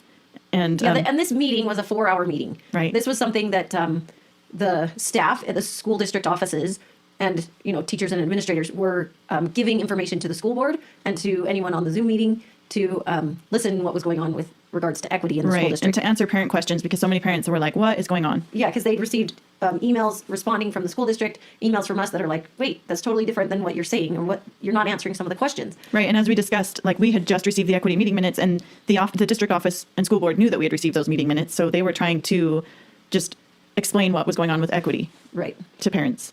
And so we're going to start with this first one. part, right? We have 5 parts to this. So first we'll play the video. So we're just going to play little clips. And like we said, you can go to the district's YouTube page and watch this whole meeting yourself if you want, but we just have clips because we can't show 4 hours. It's just long, and this is long. I wanted to take a minute and share with the board the details surrounding the book that kind of kicked this whole discussion off, the book Call Me Max. This book was read in Mrs. Paul's 3rd grade classroom on Friday, January 8th. I just want to give you the details of that and then open it up for any questions that you might have for me. Friday after school, I was contacted by a parent asking about a book that was read about a boy named Max who used to be a girl. I was not aware of a book by that description being read, so I told the parent that I would look into it and find out what happened. After talking to Mrs. Paul, I found out that the book Call Me Max was brought to Mrs. Paul by a student in the class. This student asked if Mrs. Paul would read it. Mrs. Paul read through the book herself and then shared the book with her class. After reading the book, the student who brought the book said, "That's a true story." A student then asked a question about the picture of the author on the back of the book and how he could have a beard. Mrs. Paul answered the question by saying, "Science has made it possible for people to grow beards when they get older." One student shouted out, "I can't wait to grow a beard." Another student shouted out the word puberty, which some other students found to be funny, and Mrs. Paul asked them to stop and they moved on. I asked Mrs. Paul what she thought the class had learned from the book. She told me that the conversations had helped students to feel confident in themselves as well as be accepted. Mrs. Paul felt that students learn to have a sense of confidence in who they are and ability to accept others who may be different from themselves. This might be different from what you think or you feel, but that's okay, that we're all different and we all have strengths. Mrs. Paul also felt that they had good conversations about differences so that we can learn to understand each other better. In the coming days and weeks following the discussion, Mrs. Paul has heard students saying things like, "I'm a boy, but I like to paint my fingernails," and "I'm a girl, but I like to wear boy clothes." This makes Mrs. Paul and I feel proud when students voice these type of statements and own who they are. Came that it came from somebody else, not a child. I don't know, just any more insight into that, just to clarify. Yeah, absolutely. I think our initial hesitancy to be able to give a clear picture that we wanted to give was the privacy of the student who brought the book. So I would say it boils down to that at the beginning of it, when those calls started coming in, and as we were trying to figure out what had happened and how we can explain what happened and be clear without violating the privacy of the student who brought it. And then in further communication, there got to be a mix up with the books that are on our book bundle list, and then additional resources and things like that, where we were just trying to be clear and list all the books that we knew of that had been read. And then that's when I think we didn't communicate well enough, as far as this is a book bundle book, this is a book brought in by a classroom, and here's some books that we know of that have been used in class to kind of go towards the goal of creating a Horizon community where everyone is welcome and everyone is appreciated and seen. And then in sending out a couple other things that were for our planning purposes as a leadership team at Horizon, and kind of themes of what we wanted to talk about each month, those things weren't broken out like in the chart. It wasn't broken out to where like the list of themes we were talking about as a faculty, and then the list of themes that were talked about on the student level. So I would say that I feel pretty confident in the book bundles that we had and things that we messaged out early in October, and all those books that were posted on our website in October with all the lessons plans that the teachers use. And then in this case, where the book was brought in, and then it was kind of something that was unexpected. And then I think in the attempt to triage it and to make sure that we were giving as much information out, that we could have done that in a more organized way. Okay, so that was Whitney Anderson, the principal at Horizon Elementary, and she just gave the story of, well, her version of the story of what happened with Call Me Max. So we're just going to talk about that a little bit. So Whitney Anderson says, first, Ms. Paul said science made beards possible. Ms. Paul read the book before reading it to the class. The monthly pacing guide was a faculty themed schedule. She said they hadn't broken them apart. And then the books and lesson plans were posted on the website in October. So we're just going to go through and talk about those points. Just a couple points. So did the teacher say science has made it possible for people to grow beards when they get older, and had the teacher read the book before? So this is what a student came home saying. She had a puberty lesson at school. She told me in detail about the books that were read last week. She also told me she learned from her teacher that when people grow up, they can take special medicine to grow or not grow a beard if they really feel on the inside that they're supposed to, be a different gender.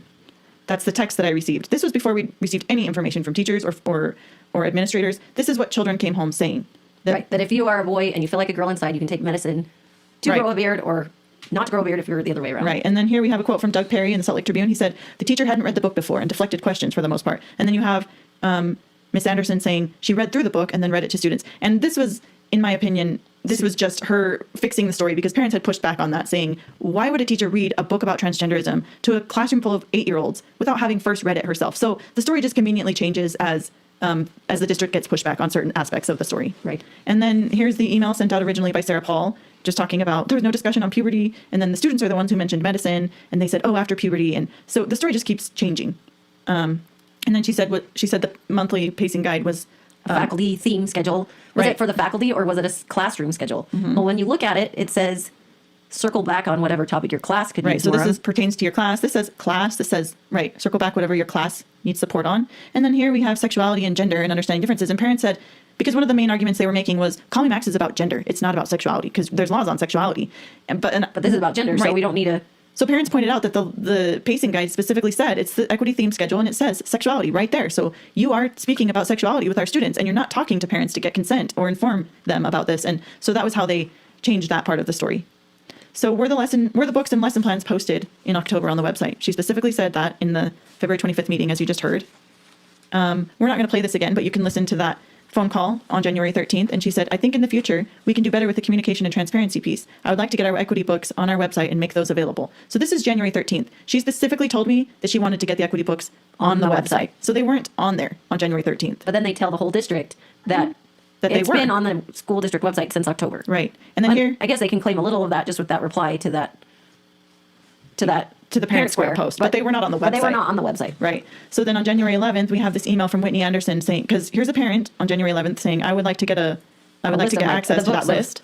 And then Whitney says, I wonder if we can get the list published on our website. And Vanessa Job says, oh, that's an idea.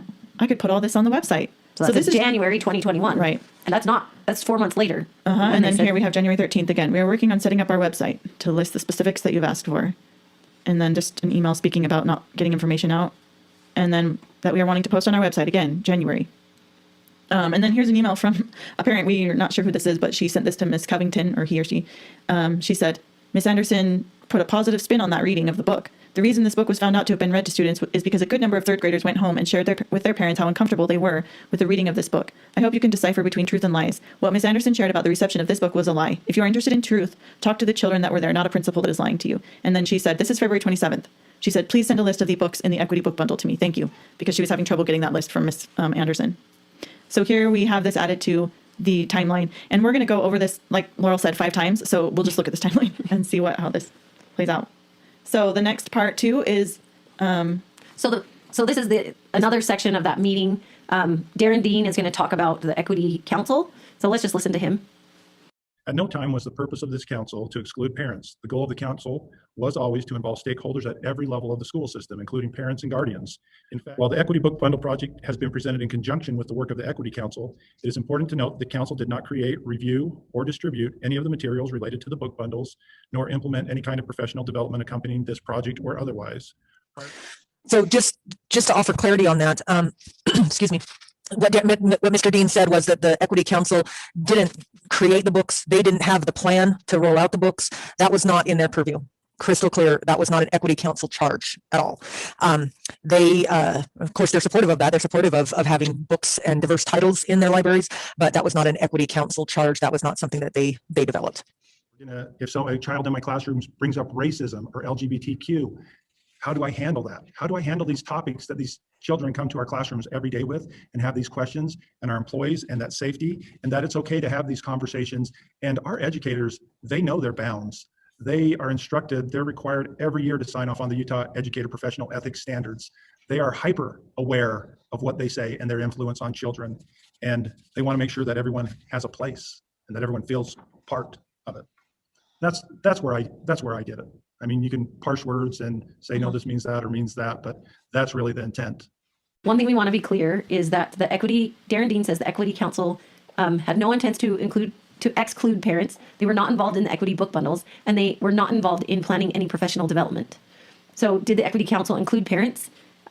this is from the meeting minutes from March 3rd, 2020. So it says we want parents who are interested in the issues, and if you have other names, send them to Darren. So it was only certain parents who agree with their issues who could be on there. And then here's the list again of who was on the Equity Council, and there was one parent included.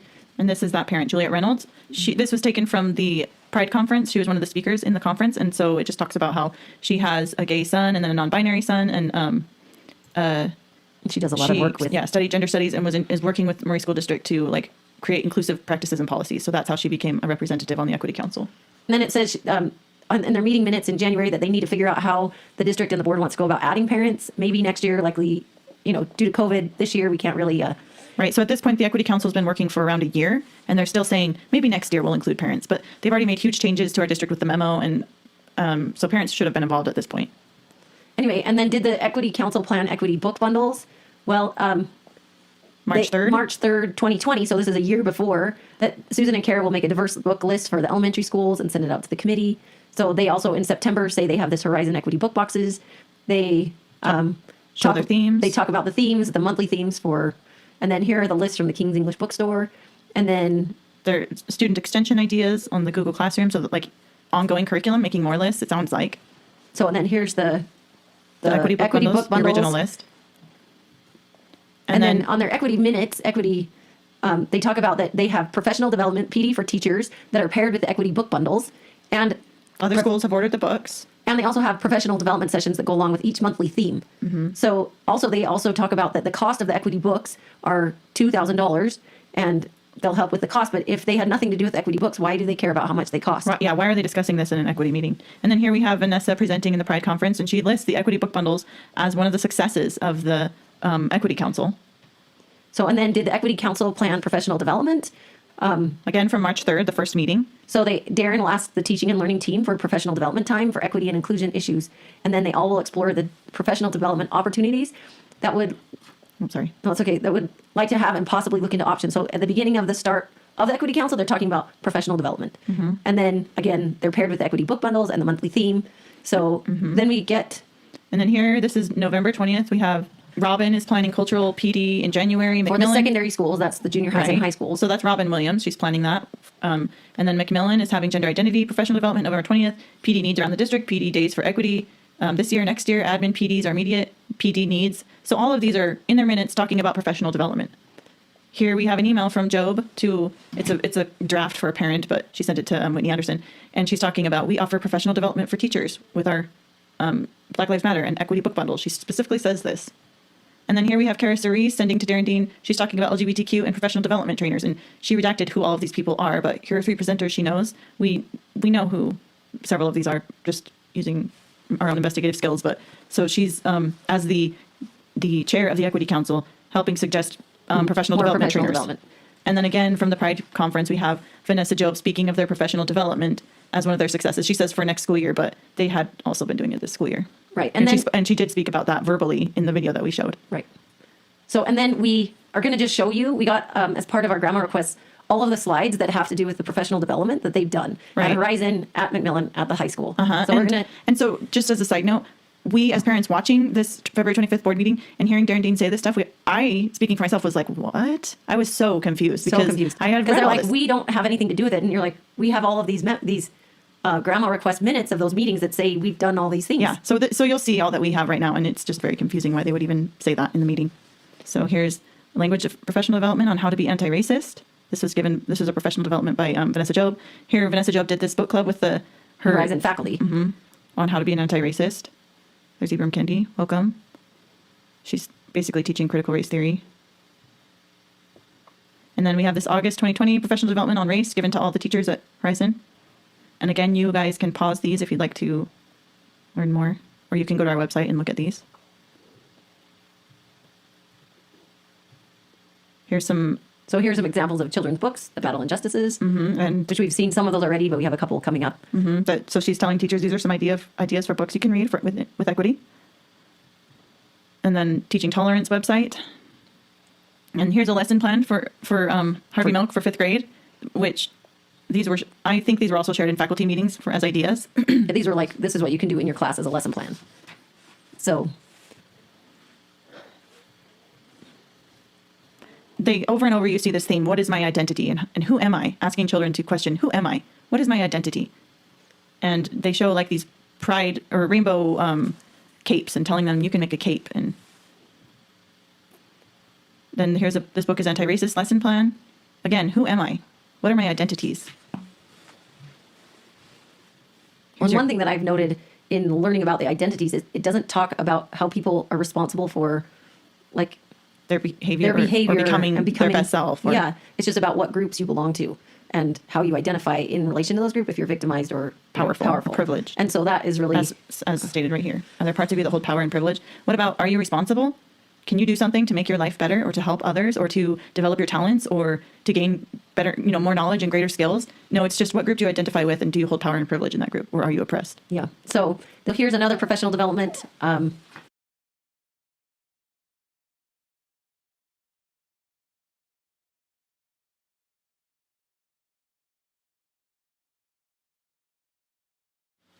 Okay, so that's talking about how the professional development had to do with equity book bundles.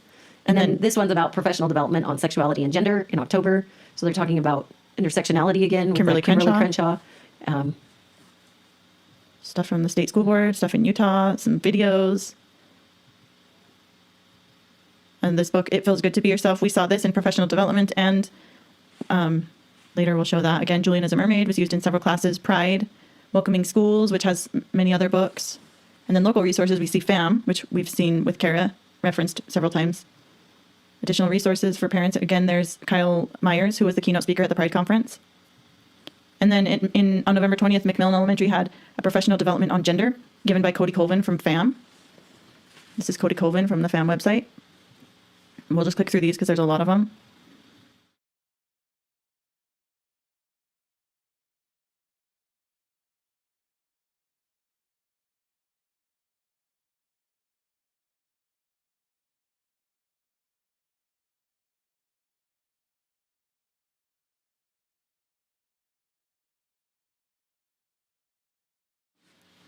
Oh, so this is Cody Colvin was helping with their policies, and we found that in our grandma request that he was helping with creating policy on discrimination in Murray School District. Here's the Intersectionality again.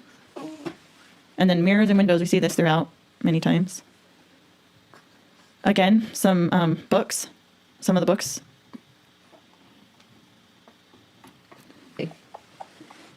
Well, then there's the secondary professional development that we got all of the like copies of the training that they did for the junior high and high schools, and it was all on racism and safe spaces, brave spaces, social justice standards, your racial bias and grading scales. This is another framing brave conversations about race and ethnicity. Reject colorblindness. Right. And then here we have other equity professional developments that we tried to access but could not. GRATMA requested these trainings from Listening with Care.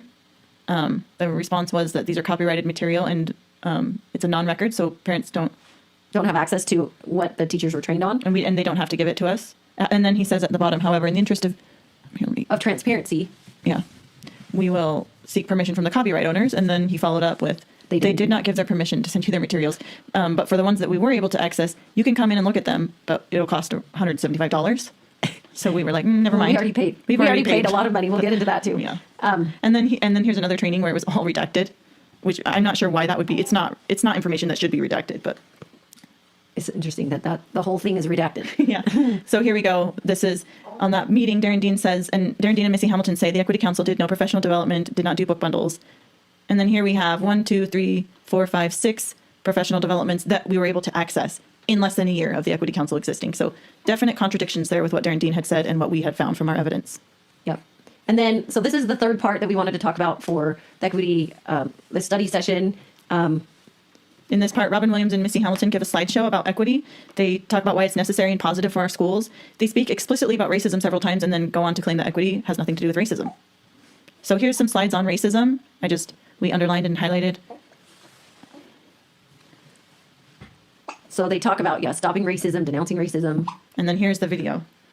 Equity is a misunderstanding, I believe. In light of recent events, it is misunderstood to be synonymous with perhaps racism. It may be synonymous with gender. It might be synonymous with, say, quotas. It might even be synonymous with sex education or reading of books. But really, it has everything to do with access and opportunity.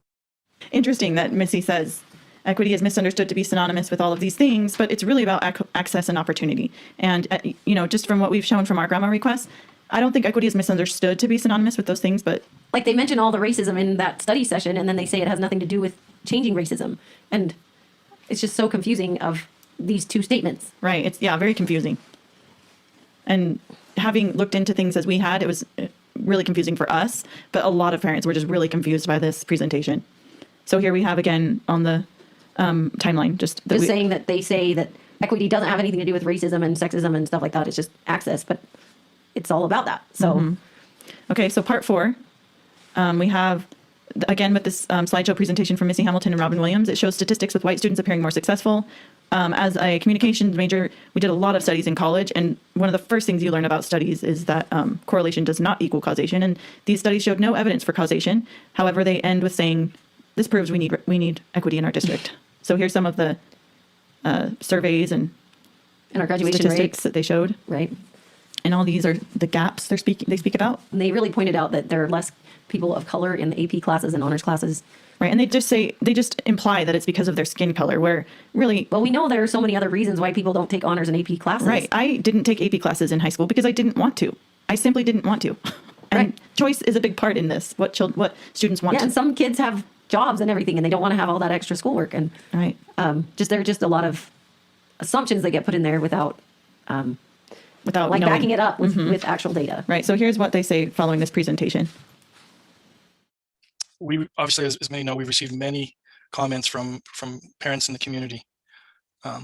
Some of those comments have indicated that they feel there is no need for any form of equity council, equity guidance, or focus, and that we should focus just on reading, writing, arithmetic. Based on the numbers that you presented to us tonight, do we feel like continuing to do the same thing will make really any significant impact in those issues? I would probably re-ask that question based on what the data that we presented tonight. Why would we not be able to continue equity conversations? Okay. Any other questions? So that kind of plays out to me, kind of like a... We really need equity because of all those statistics. They say we're not meeting all of the needs, which I don't know. We do want to look at actual numbers, but I don't think that what they presented was causation. It doesn't prove any causation, but Jaren Cooper came to the conclusion that, yep, we need equity, and this clearly indicates that. So here's, again, on the timeline. And then how does equity bridge the gap? Is this about academic excellence for all? So we have learned this year at Murray High School that there are some classes that have actually just lowered their grading scales in order to make it so that this is all about equity according to the teachers that are doing this, so that they can, have more people pass their class. Right. So essentially you can pass with 20% in zoology in Murray High, and then just these lowered standards. Maybe that's just one example that we're like, that's concerning. Like, we really want our kids to know what they're learning and not just float through and just pass a class without knowing anything. Because the standards are lower, not because they're actually learning. Right. Okay, so part 5. This is Murray School Board voting to move all the equity book bundles to the elementary school libraries, and they're going to discuss why they do that. But just going back to what Whitney Anderson had promised us, saying that, this is going to go through the community council and parents are going to have a voice on these books, and none of that was followed through. So we'll just watch that in this meeting. Is it the consensus of the board to put the books back in the library at this time? And again, we don't have school tomorrow, so the soonest they could be in would be Monday. Well, in my mind, that right there, I keep going back to what you guys officially told me things are called. Intellectual Freedom Act is like the Civil Rights Act. Like, we are obliged to. Like, we really don't have a choice. Yeah, that's how I take that. And being a federal act, that is what we need to do. I think they need to go back in the library. Yeah, so I think we're trying to make a decision tonight, or at least a supportive decision of putting the books back in the library tonight. Do you have a preference to that, yes or no? I guess, Glo, do you feel comfortable with the book list being put back into the library? Okay, so they moved those back into the library. They talked about an Intellectual Freedom Act, which, as far as we've looked into it, they seem to be speaking of the First Amendment, because it's not a federal act. I'm not sure what that is, but they say they have no choice but to put those back into the library. So did other schools have the equity book bundles, knowing that they were moved back into the libraries? Yes, we know of 4 other elementary schools that bought the book bundles as well. So that's Vanessa Job to the Horizon teachers. And then in the meeting minutes, she said other schools have ordered the books. And we have an email from Covington in January telling all the elementary school principals to move the books, to pause the equity book bundles, regardless of what school. So it was not just a Horizon thing.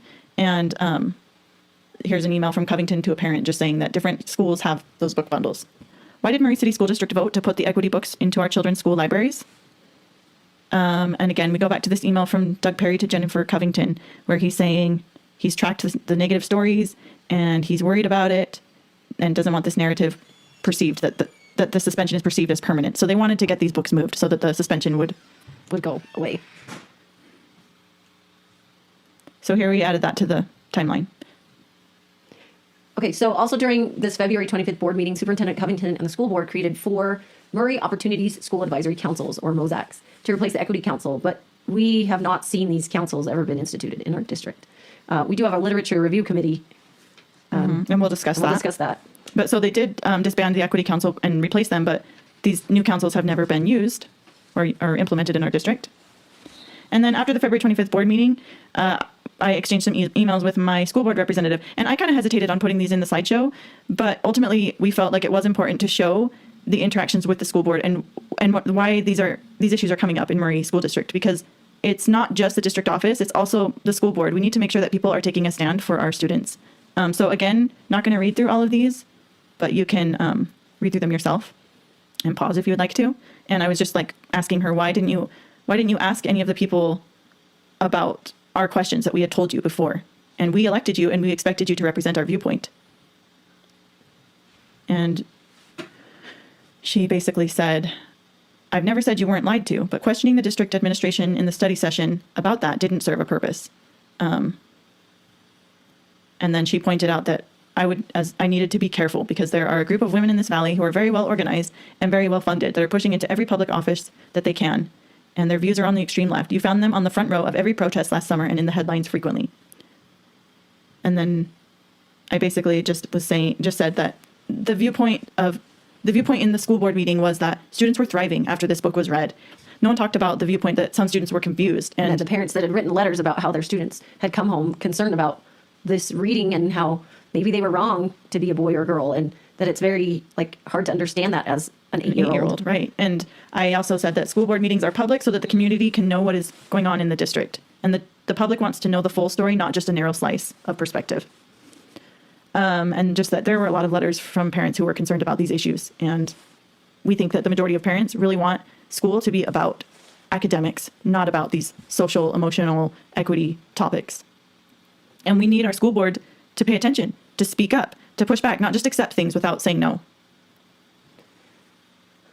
And just that, yeah, parents feel worried pushing back. It is hard to push back on these issues because we do get bullied. We get called names, and it's not an easy thing to do. And a lot of times people don't want to push back because they don't want to be the villain. The school board doesn't want to be the villain. The district office doesn't want to be the villain. And so parents have to step up when they're concerned about these issues, and then the parents become the villain. And nobody wants to be in that role, but that's why we elect our school board members. That's why we trust. That's kind of why they're there, to be the local representative of our area, right? right? We elect them. So they should represent us.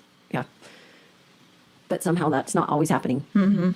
Okay, so on March 2nd, Greg and Laurel and I met with the district office and the Murray School Board, just a couple of the members. And then here's a few quotes that we're going to go over from that meeting. We did record the entire meeting, but so did the district office. Right, both of us people. did. They Yeah. have it and we have it. And so we're just going to play some of that. This is right before the meeting. Jen Covington was asking some questions about Miss Paul and what books were read. And in blue, I have Whitney Anderson underlined. And one of the things Whitney Anderson says is, all the parents who are still upset don't have students in the class. I'm not sure how they can speak to how students in the classroom felt when their student wasn't in the classroom, which clearly we're talking with many parents here. And a lot of the parents we're working with had students in the classroom, and those students were confused after that book was read. Right. Okay, so here's this. We'll just play it. And on the side, we have who's speaking. Do you know what anti-racist really means? Right, it's kind of just an opposite way of saying I'm racist. No, it's not, though. One of the emails you said, I can't tell whether you said there was no investigation or we're not investigating. Was there an investigation? Into the book coming in? Oh, yes, absolutely. And what did that entail? That we did look into that. So we went in and we talked with Vice Principal Joe as well as with Principal Anderson. They did their internal investigation and then we worked through that. Okay, so you let Principal Anderson and Vanessa Joe manage that, and you believe what they told you? Principal Anderson, yes. Okay. So- And this is just for my personal, so if it were different, and I don't know, I am believing exactly what was told to us by, we have to stand by administrators. What would Why do you have to stand by them when we have proof that they're lying to us? And you represent parents. I guess I would say, I don't know if we have proof. If you have something that says something different, emails. What's that? You have the emails. Well, Jen has the email. Right, I do have emails. And so, yes, and again, the way that was handled was not correct. They thought they were protecting the student. They were worried about the student. Not correct. We have owned that that is not the way we do it. Right, but you're still trusting Ms. Anderson and Dr. Joe that this story is correct based on their investigation, which clearly they have every reason to say their investigation checks out because it benefits them. We're extending ourselves now and saying, can you help us in the broader picture of helping student success through opportunity? And can we work together? Can we hopefully mend the distrust? Can we work through that? Can we give this a shot and work together? I mean, those are definitely connected. I would say if you want to mend the trust, then tell the district the true story about what happened with Common Maps. Tell what happened to teachers, that we were told these were part of the Book Bundles program, that we were deceived, that the Book Bundles program was paused because these books were a part of it. Call the Salt Lake Tribune, tell that story. If you really want to mend our trust, if you really want to mend my trust, go to the district, tell the true story. Go to the papers, tell the true story. Come, email us, my classroom on Parent Square, and tell us the true story, because even the message that I got from Principal Anderson was not the true story. She didn't even mention, and let me tell you. Why it's not the When true she says story. the true story, she's not talking about whether or not the student brought it in. She's not, I think, don't mean to speak for you, but she means she received emails from administrators and teachers that were blatantly false, not poor communication. Yeah, that's the true story. You're saying they sent emails that the teacher did bring in the book. They said They those said we books had every were, right to read this because of the district memo. These books are part of the equity book bundle list. they were developmentally appropriate and wonderful for your children. Those are all the things that parents were told. And then, based on what people hear in the paper, you've got Kat Martinez giving interviews and saying, I but can't control. I can't control it, right. but she's basing it off of what was told to the Salt Lake Tribune by Doug Perry, which you do control. You do control that narrative. I don't know that we do. I mean, we get so many different quotes or Well, interviews, and they choose what to print. But what is told to the parents and the teachers? I don't think I can rectify anything in the media. I'll be honest. I just think that is not something that can be rectified. All understand that we're all human beings. That we all belong to that one classification of being human beings. And I think there's a lot to be learned. And the later in life that I get, the more I understand. I feel like I'm understanding how important the golden rule is. And if you just treat one another like we want to be treated, there's a lot of power in that. Okay, so we just highlighted those quotes. Anti-racist is not just an opposite way of saying I'm a racist. Anti-racist refers to critical race theory, and it's just we feel it's a problem when the school district or the school board implements these these ideas without really understanding what they mean. And then Jen Covington having Whitney Anderson and Vanessa Job perform an internal investigation on their own story and then trusting that investigation. Clearly, that's not a real investigation. And then Scott Bushnell saying, let's mend the distrust, but we can't rectify the story told to the media. They could rectify that story, but Well, you can't always control what the media says, but you can control what you give to them. right. They can rectify the quotes that they gave. Yeah. And then when Scott Bushnell mentioned that equity is about the golden rule, all of us, we were like, this is not about the golden rule, but we were just tired Well, of. we believe that the golden rule is exactly what we're trying to have happen. Right. We want the golden That rule. would be great if that really what equity was about. But equity is not about treating people as you would be treated. They talk about that equity is about treating people as they choose to be treated, or as they would like to be treated. and you have to guess. As you see right here in 5th grade lesson from Second Step, this is Second Step right here. One good way to think about being respectful is the golden rule, considering how someone would like to be treated and then treating them that way. But what if the way someone wants to be treated is different from the way you want to be treated? I want you to take a few moments to think to yourself about what you could do if someone's idea or preferences are different from yours. How can you still act respectfully toward him or her? And then let students think about that. And then if you believe everyone should be treated respectfully, give a thumbs up. And so, no, this is not about the golden rule. This is about reading people's minds and guessing if they want to be treated a certain way or not. Right. And also, if you want to be treated and you believe that the right way to be treated is with truth and honesty, but another person says, I don't want truth and honesty. I want you to just give me whatever I want at this moment. Is that really the right way to treat them? According to this manual, that's what it sounds like. Yeah. It's not always healthy to treat others the way they want to be treated. If somebody wants 5,000 pounds of candy, if a 5-year-old wants just candy all day long, you don't give that to them just because that's what they want. Yeah, and same with people with addictions. That you don't just keep giving them stuff that feed an addiction. Right. So anyway, at this point, we asked the superintendent to please investigate the incident for herself. She said she would, and the next day she emailed us and said, I have personally spoken to the Horizon parent and confirmed that their child did bring the book, Call Me Max, to class. So we add this to the timeline, March 2nd. Our timeline's getting pretty full, so we built an extra one. And then on March 4th, there was a school board meeting where the district requested parent feedback, and there were 53 letters from the community who were troubled with this equity agenda, and there were 9 letters in favor of equity that were read. So here's the district email that went out talking about the 2 board meetings in regards to equity. And then we put in a few letters that were read, which we're not going to read, but you can read those if you'd like to. And then this was regarding Black Lives Matter signs in the school board, in the schools and classrooms. And this was an email that one parent had sent in regarding that. And so we're going to talk a little bit about the political signs in schools. And here's an email with Darren Dean to Kara Cerise that parents and staff were complaining about BLM signs. And Kara's saying, can I see the complaints?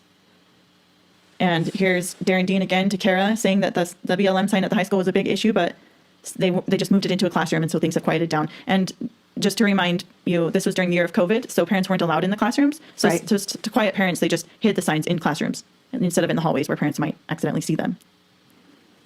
This was a complaint from a parent that Darren Dean shared with Kara since she had asked to see some of the complaints.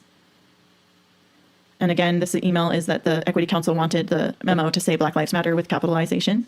And then here's some pictures of Black Lives Matter signs in our schools and classrooms, and also the rainbow flags.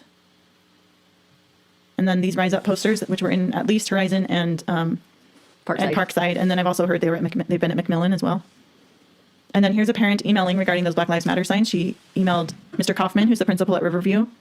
This was the response he gave her from Darren Dean. And they say the statement that Black Lives Matter is permitted in the school setting is not an endorsement of a political viewpoint, but is a statement of support for anti-racism and human rights. Mhm. So it's not political. It's human rights. In fact, it's identity politics. And so this parent then went ahead and emailed Darren Dean, and she wrote a lengthy email about how she felt about it.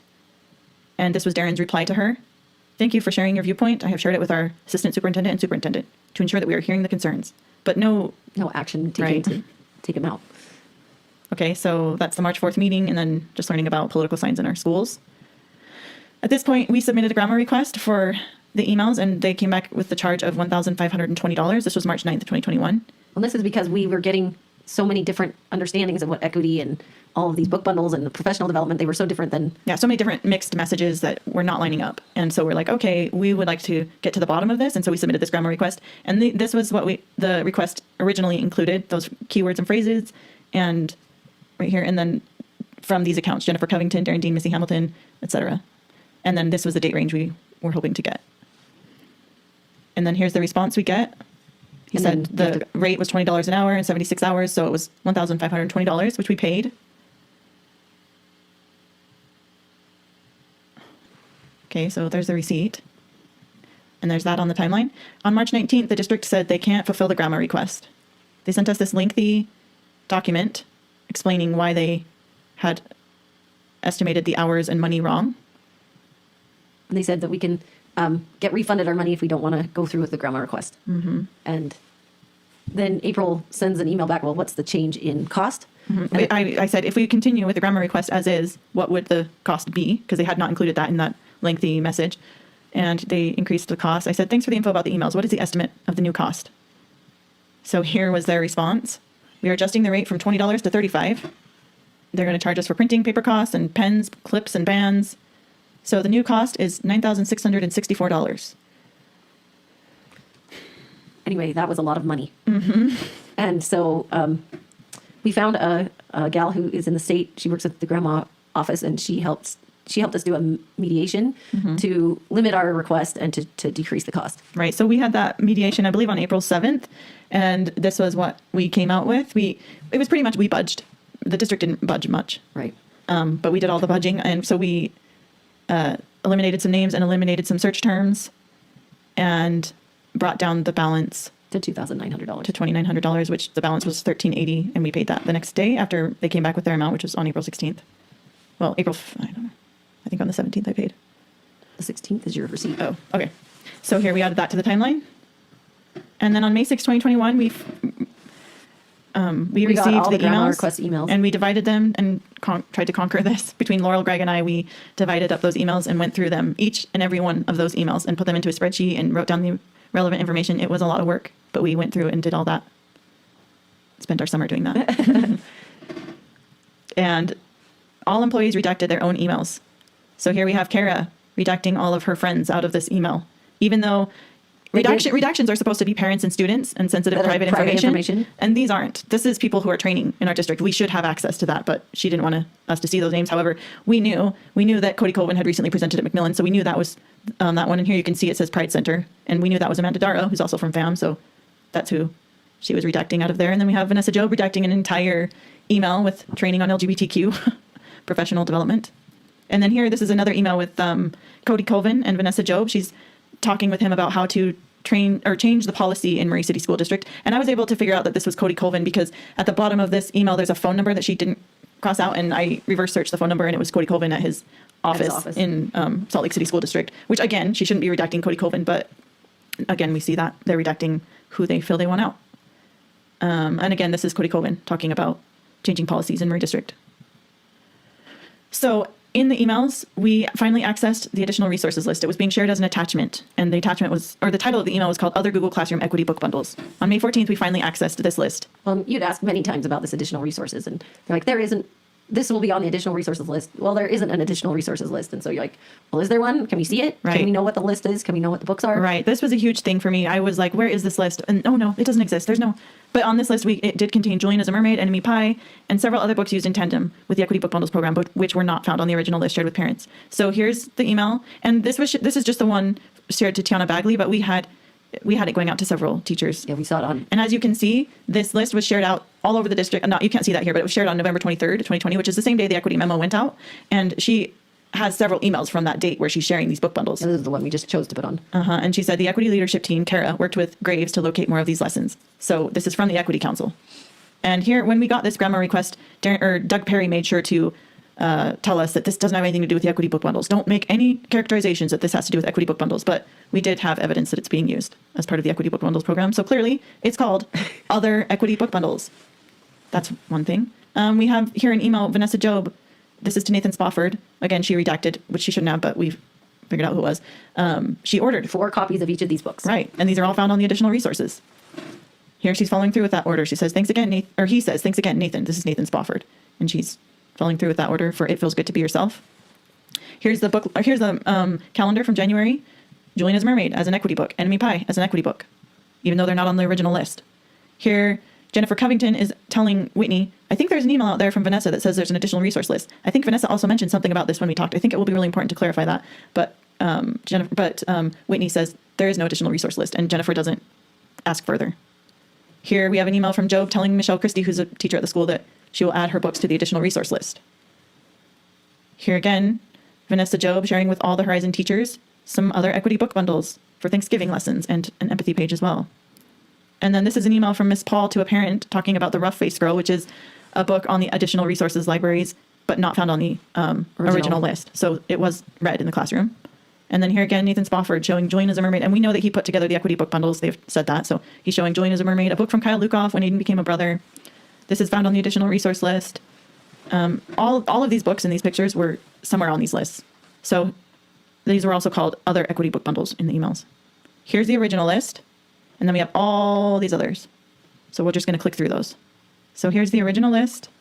Asian Pacific Islander, Indigenous Library, Bullying and Mental Health, Pride Library, Islamic Library, Latino Spanish Library, Figurative Language, Different Ability Awareness, Autism, Empathy, Respect, African American, Kindness. And then there's this email from Kara Cerise called Chapter Books, and she has an attachment called Inclusive Book Project. She's complaining about all the books that have white Christian protagonists and able-bodied, English-speaking, heteronormative people. So she wants books with other categories. And she puts together this list of, I think it was around 200 books. So in all, we found more than 530 books after, spending more than $3,000 in grandma requests and, months and months of asking and digging. We finally were able to access the books that were being read to our children. So some problematic books from the additional resources list. We're going to look at It Feels Good to Be Yourself and Something Happened in Our Town. We have evidence of those being ordered. So It Feels Good to Be Yourself is a book about about gender identity. It's written by Teresa Thorne. And so it just says that when you were born, an adult made a guess. Maybe they got it right, maybe they got it wrong about your gender. And this is Ruthie. She's a transgender girl. This is Ruthie's friend Alex. Alex is both a boy and a girl. This is Alex's gender identity. This is Alex's friend JJ. JJ is neither a boy nor a girl. This is JJ's gender identity. Alex and JJ are both non-binary. Just like there are many different ways to be a boy or a girl, there are many different ways to be non-binary. Too many to fit in a book. So and it just says gender identity isn't always the same. It's often changing. So it's fluid. Then we have Something Happened in Our Town. This is a book about racial injustice. There's a black person who's killed by a cop, and it's how two children handled this incident in their town. The white child is discussing with her white parents, and they say the cops shot him because he was black. And then here's the black child discussing with his black family. They say cops stick up for each other and they don't like black men. And his brother says, I could get stopped by the police just because I'm black. And the little child says, what if it was a white man in the car? They probably wouldn't have even stopped the car, said his father. So, we feel like those books are teaching some ideas that... They're just stereotypes, but there's probably been examples where that does happen, but I don't think that you can flat out say... As a system that this happens every time. Mm-hmm. And regardless, the fact that they're just putting these ideas into kids' minds, it's not appropriate and it's not academic. What is the purpose of teaching these types of ideas to our little children? Yeah, to not trust them. Mm-hmm. Well, to not trust the police. Not trust the police. And then Welcoming Schools. This is one of the websites that teachers were directed to in professional developments on equity. Here's where they were directed in a professional development. And then that their program uses an intersectional anti-racist lens. So again, critical race theory. And these are the types of books that are on this website. And just that's where teachers are encouraged to go to find more books on equity. Yeah, and that we found out about all of those books on May 14th. Mm-hmm. Oops, wrong way. Okay. So we want to quickly show you some, there was a FAM rally that was done. There was an announcement in the Tribune. They announced saying that the students and teachers in the Murray School District were recently told that a picture book whose main character is a transgender boy is unsuitable for school, and the teacher was wrong for having read it to the class. The message to our children was clear. LGBTQ identities and their own identity or the identity of their friends or family members are wrong and unacceptable in school. That's wrong. That was never what parents had ever said about that book. But they were having a rally at the state capitol on May 18th for the LGBTQ students, and they're going to be joined by special guest Kyle Lukoff, who will read his book that he wrote, Call Me Max. Right. So this is in direct response to what happened in Murray School District. Right. And they're going to read Call Me Max. And this article came again from the Salt Lake Tribune. It's like this group has this direct access to the Salt Lake Tribune. And this is Allie Martin, who she and John Arthur wrote this article for the Salt Lake Tribune. And again, Allie Martin was part of FAM and worked with Kara Cerise on this FAM group. So do you want to talk about So these emails? we all wrote different emails about this. Greg started it Before the rally. Before the rally, we're like, hey, do you know that this is happening? This is Greg's email to the Miss Covington and the board members. Right, just saying that as we are learning about all of this stuff, now we're seeing that there's an advertisement for a rally about what's happened in our school district.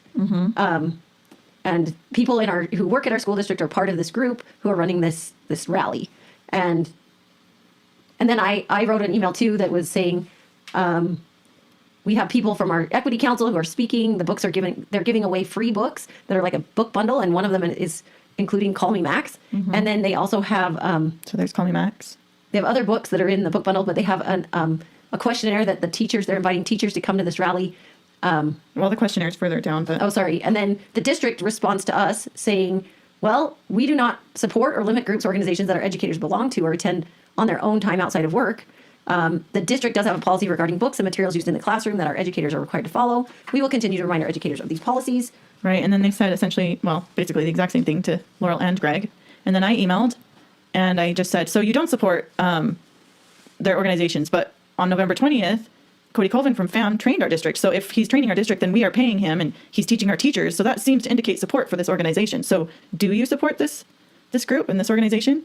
And then we also said, we just talked about Utah Educator Professional Ethics Standards found in R277-515, which Darren Dean had mentioned in the February 25th board meeting. And just that, is this following the ethics standards, for teachers to be inserting books into the classrooms that are not approved by the school board and to teach ideas that are sensitive and that parents want consent for? They want to know when that's being taught. Right. So at that time, the Murray School District didn't reply. They didn't reply to that email. That email just went, unanswered. And so then here we're just going to go into the FAM rally. So as part of the FAM rally, here's the FAM, what FAM is about. And then here's the leadership team. It's Cody Colvin, Ollie Martin, Bianca Mittendorf, Kara Cerise, Amanda Darrow, Tyson Price. And then here were the advertisements for the rally. And they wanted to give away these free book bundles to 100 teachers. And in order to receive the book bundles, teachers had to fill out this survey saying that they would attend the rally and that they agree to place these books in their classrooms. They have to say how they would ensure that their students got exposure to these texts. And they have to say what district they work for and what grades they teach. Right. And so here's the rally. We have just a few minutes from that. Right. And there was a news segment the day before the rally. So we'll show some of that and then we'll show what happened at the rally.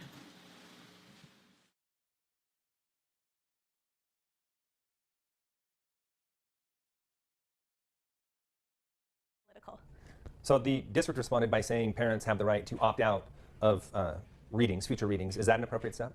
I don't think so. I think that children need to learn about the world that they actually live in. That world includes LGBTQ people, it includes people of different races and religions, and it includes people of varying abilities. And we aren't preparing our students for the future if we don't include the identities of all types of people in their classrooms, especially when one of their peers is one of those identities. They need to know that that child is just as welcome and included in the classroom as everyone else. And so no, I don't think that people should be able to opt out of reading about individuals who are different than they are.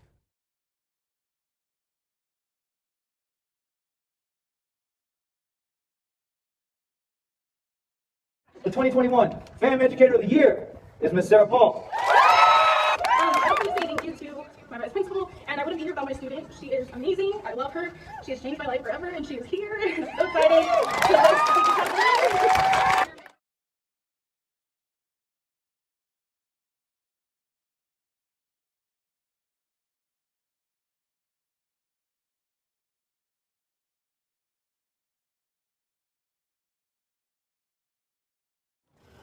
Although I've had many positive and beautiful experiences as a result of choosing to be my full authentic self, it hasn't come without a cost. Especially this year when my colleagues and I have spent the last 5 months being shamed and harassed by a Utah State school board member and others masking homophobia, transphobia, and racism as a concern for parental rights. Yeah.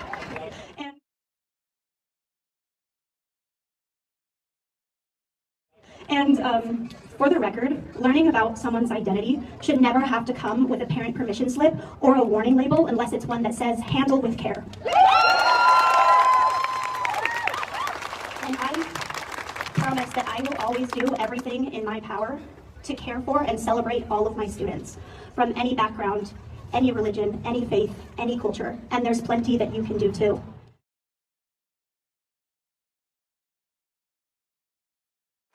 So wait no longer to make that post on social media.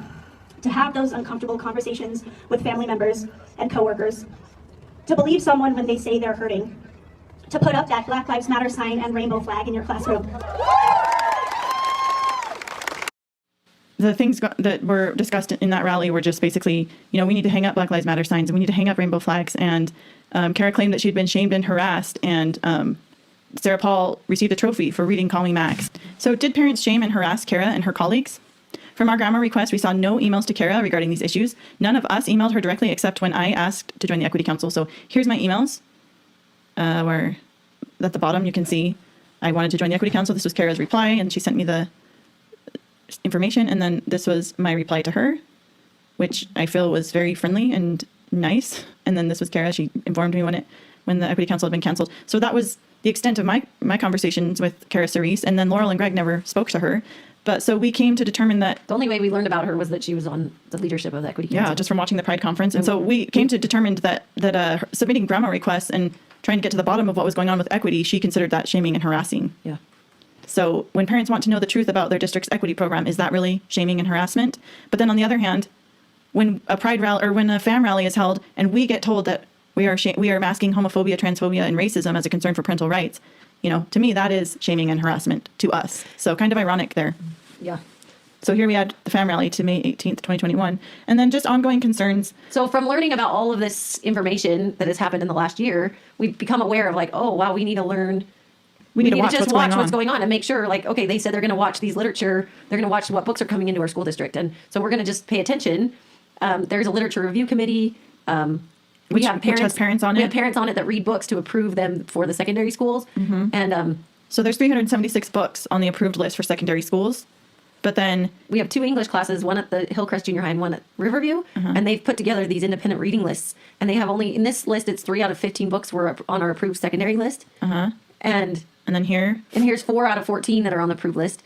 And then so all the rest of the books are just books that these teachers have decided to put in, many of which are questionable and which have been on pause from the literature review committee because parents have not approved them. Because they said they weren't appropriate for that age group to be reading. Right. And so here's an email from our Murray Parents' Rights Council and just talking about teachers are circumventing the literature committee book review process by putting unapproved books. And in our view, books assigned by teachers for small groups are not independent reading materials. And we look forward to your reconsideration and reevaluation of IN 304 and how it is currently being applied. And then Robin Williams, who is over secondary education, she replies and says, well, she says that the use of literature circles, which provide options for reading within a classroom, falls under independent reading materials in the IN 304. These have been reviewed by teachers to ensure they meet the standards and objectives, but they haven't been approved by the Parent Literature Review Committee. And it says, you're encouraged to work directly with your child's teacher if you would like to request an alternative for your child. Right. And so it says that students are selecting independent reading materials for a literature circle, but it's not independent. They're reading it in a circle and it's being discussed in the classroom. It's not what a child's doing on their independent time or selected independently. Right. It's from a list. So it's just circumventing their policy so that they don't have to have parental input. And then this is other emails regarding parental consent and just asking the question, is parental input valued? And here's Vanessa Job telling Sarah Paul, you do not need permission to read that book. This email is interesting. Do we need parent permission to talk about cisgender students? That's pretty much what the parent is saying right there. So no, you don't need parental permission to talk about gender and sexuality because we don't need that when we talk about cisgender students, which isn't true. In the maturation program, when we talk about gender and sexuality, it is. It's approved. You do get and, parental permission. And you have to, you get a letter at home that's when it's going to happen. And it's in 5th grade. So right. And then again, Vanessa to Darren Dean is saying, and to Darren Dean and Jen Covington saying, I want to ensure we are not asking for parent consent to talk about transgender students. And Darren assures her, not asking for parent consent, just the continued transparency. So, you know, that's just one of the questions we have. Is parental input valued? Are they okay when parents say, we want you to ask our consent? These are our children, and we want you to ask us if it's okay. But they're saying, no, we don't need to ask you. As part of this learning about equity, that there are all of these books that are in our libraries that have pornographic material in them. And we have found that there are national lists that are going around that are saying, hey, be careful, go look and check and see if these books are in your libraries. Because as we're learning about all of these equity programs, there are books with pornography in the libraries that your kids can go check out. Right. So, and Greg Marchant, he put together a list of more than 100 books in our... He went and compared the lists that were on these national books and checked our libraries. And there are over 102 of them in our libraries. I think at this point it's 115 now. Yeah. Well, he just had to stop somewhere. Like, that's what he said. But he was really surprised that these are in our schools because these contain very adult topics, and they shouldn't be in schools that are teaching minors. Right. And a lot of them are obscene, and they're talking about murder and rape and sexual abuse and, just very, very sensitive topics. We have a court of this is just a few These of are them. just 5 that we. Here's a scene where he's raping a little child. Here's some of the imagery in Milk and Milk and Honey. Honey's all these different poems and things that are all just. Illinois Park. This is Monday's Not Coming.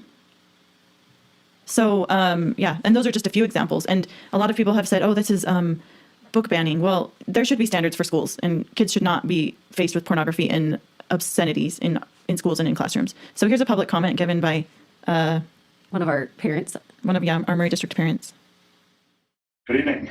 My name is Daniel Eliaba. First and foremost, I'm an immigrant to this country.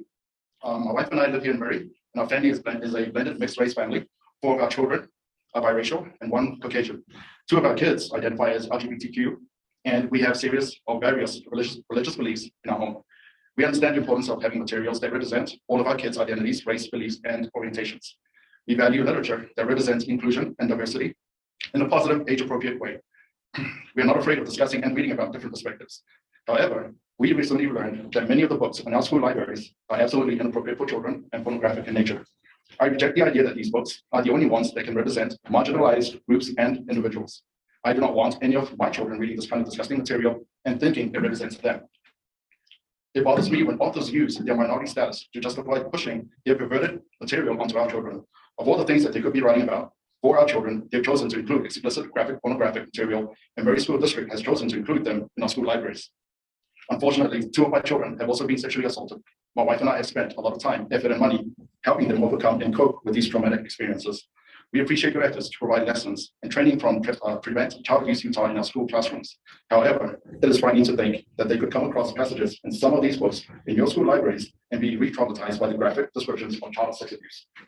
We need to consider the pain and suffering and emotional distress that these books can inflict on other survivors of sexual abuse.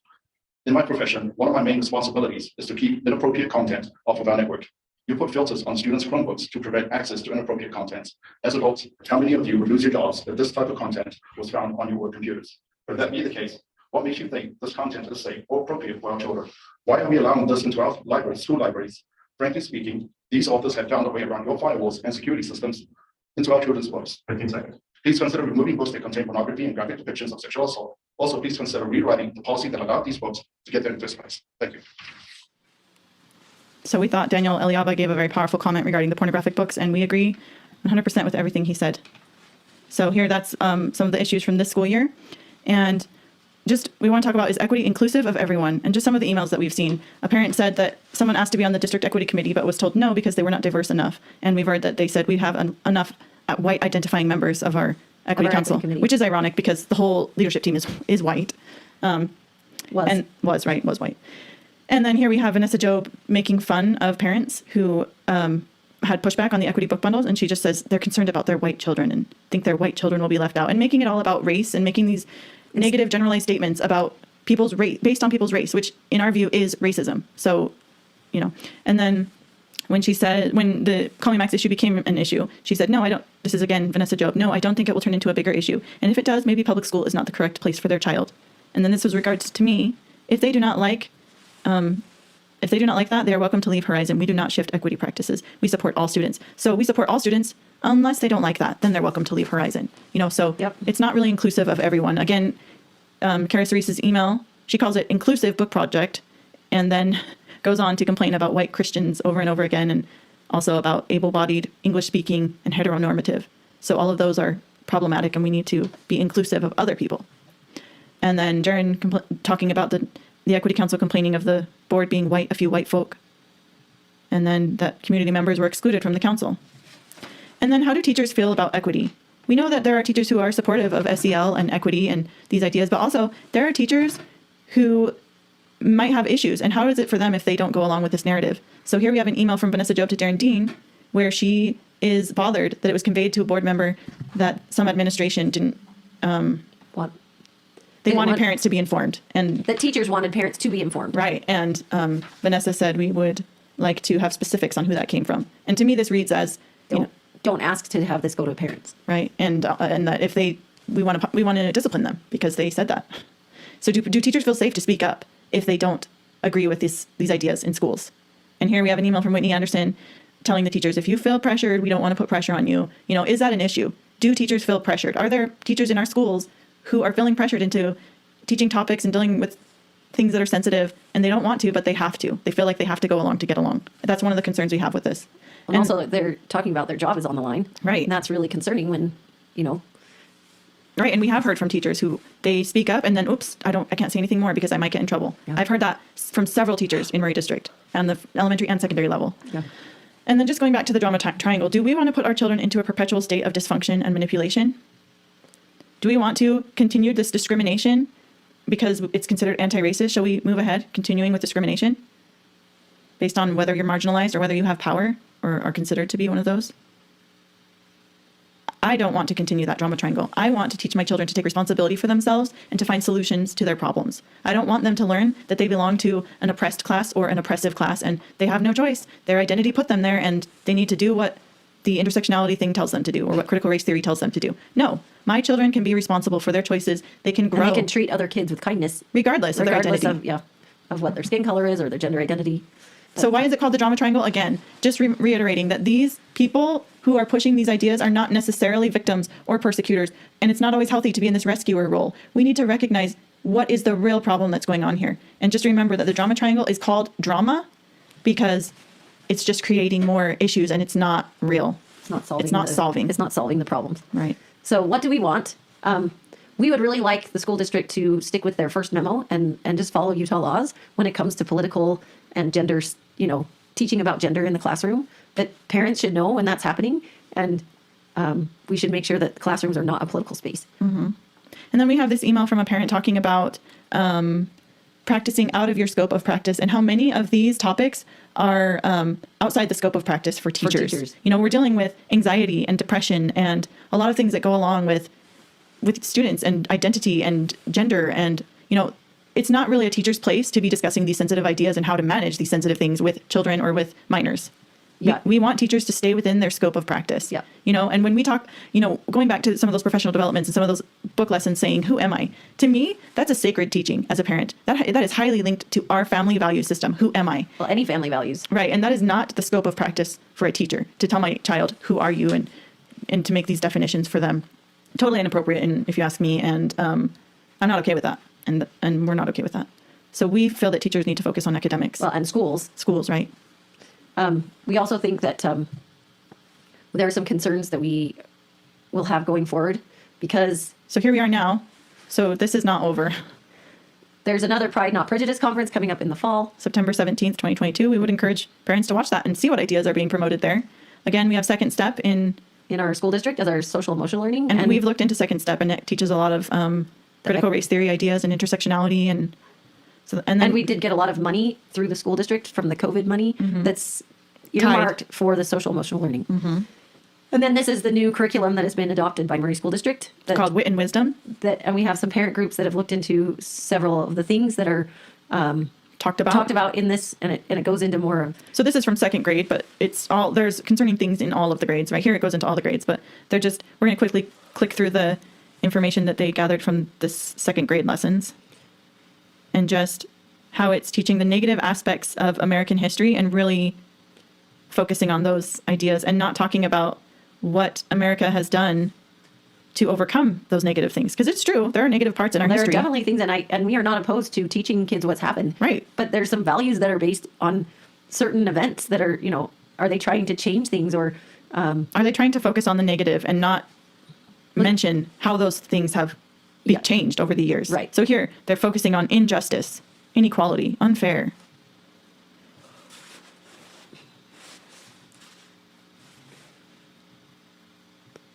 Anyway, so we want people to be aware of what's going on in their curriculum, the books that kids are going to be reading. Point out a racial slur.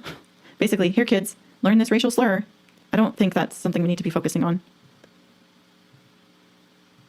So, this is just something to look into if you're concerned about some of these ideas. And I'm sure that there are a lot of, because this is just coming in everywhere in education, I'm sure there's a lot of different curriculum that teaches this kind of stuff. So we need to be careful no matter what it is. There are lots of new books that are getting printed that are... Right, every day. So that are just including all of this. And then again, Hillcrest Junior High's new principal, this is Dr. Clustina Mahon Reynolds. She was hired in March 2022, just this year. To be the principal at Hillcrest and she's already trained our school district with listening with care. on July 29th, 2020, with her company Process Forward. But once she was hired, that video was removed. But these are just some of the ideas that we went through during that time, and just knowing that we do not want anti-racism and intersectionality and critical race theory pushed in our schools. So we'd like to be aware and make sure that those things are not being pushed with this. So one thing we wanted just to leave with is there are a lot of words that are being used that have double meanings or corrupted meanings. You can look into them more. These are some of them that we found that when people talk about, again, we said anti-racism, that doesn't mean that you're not racist.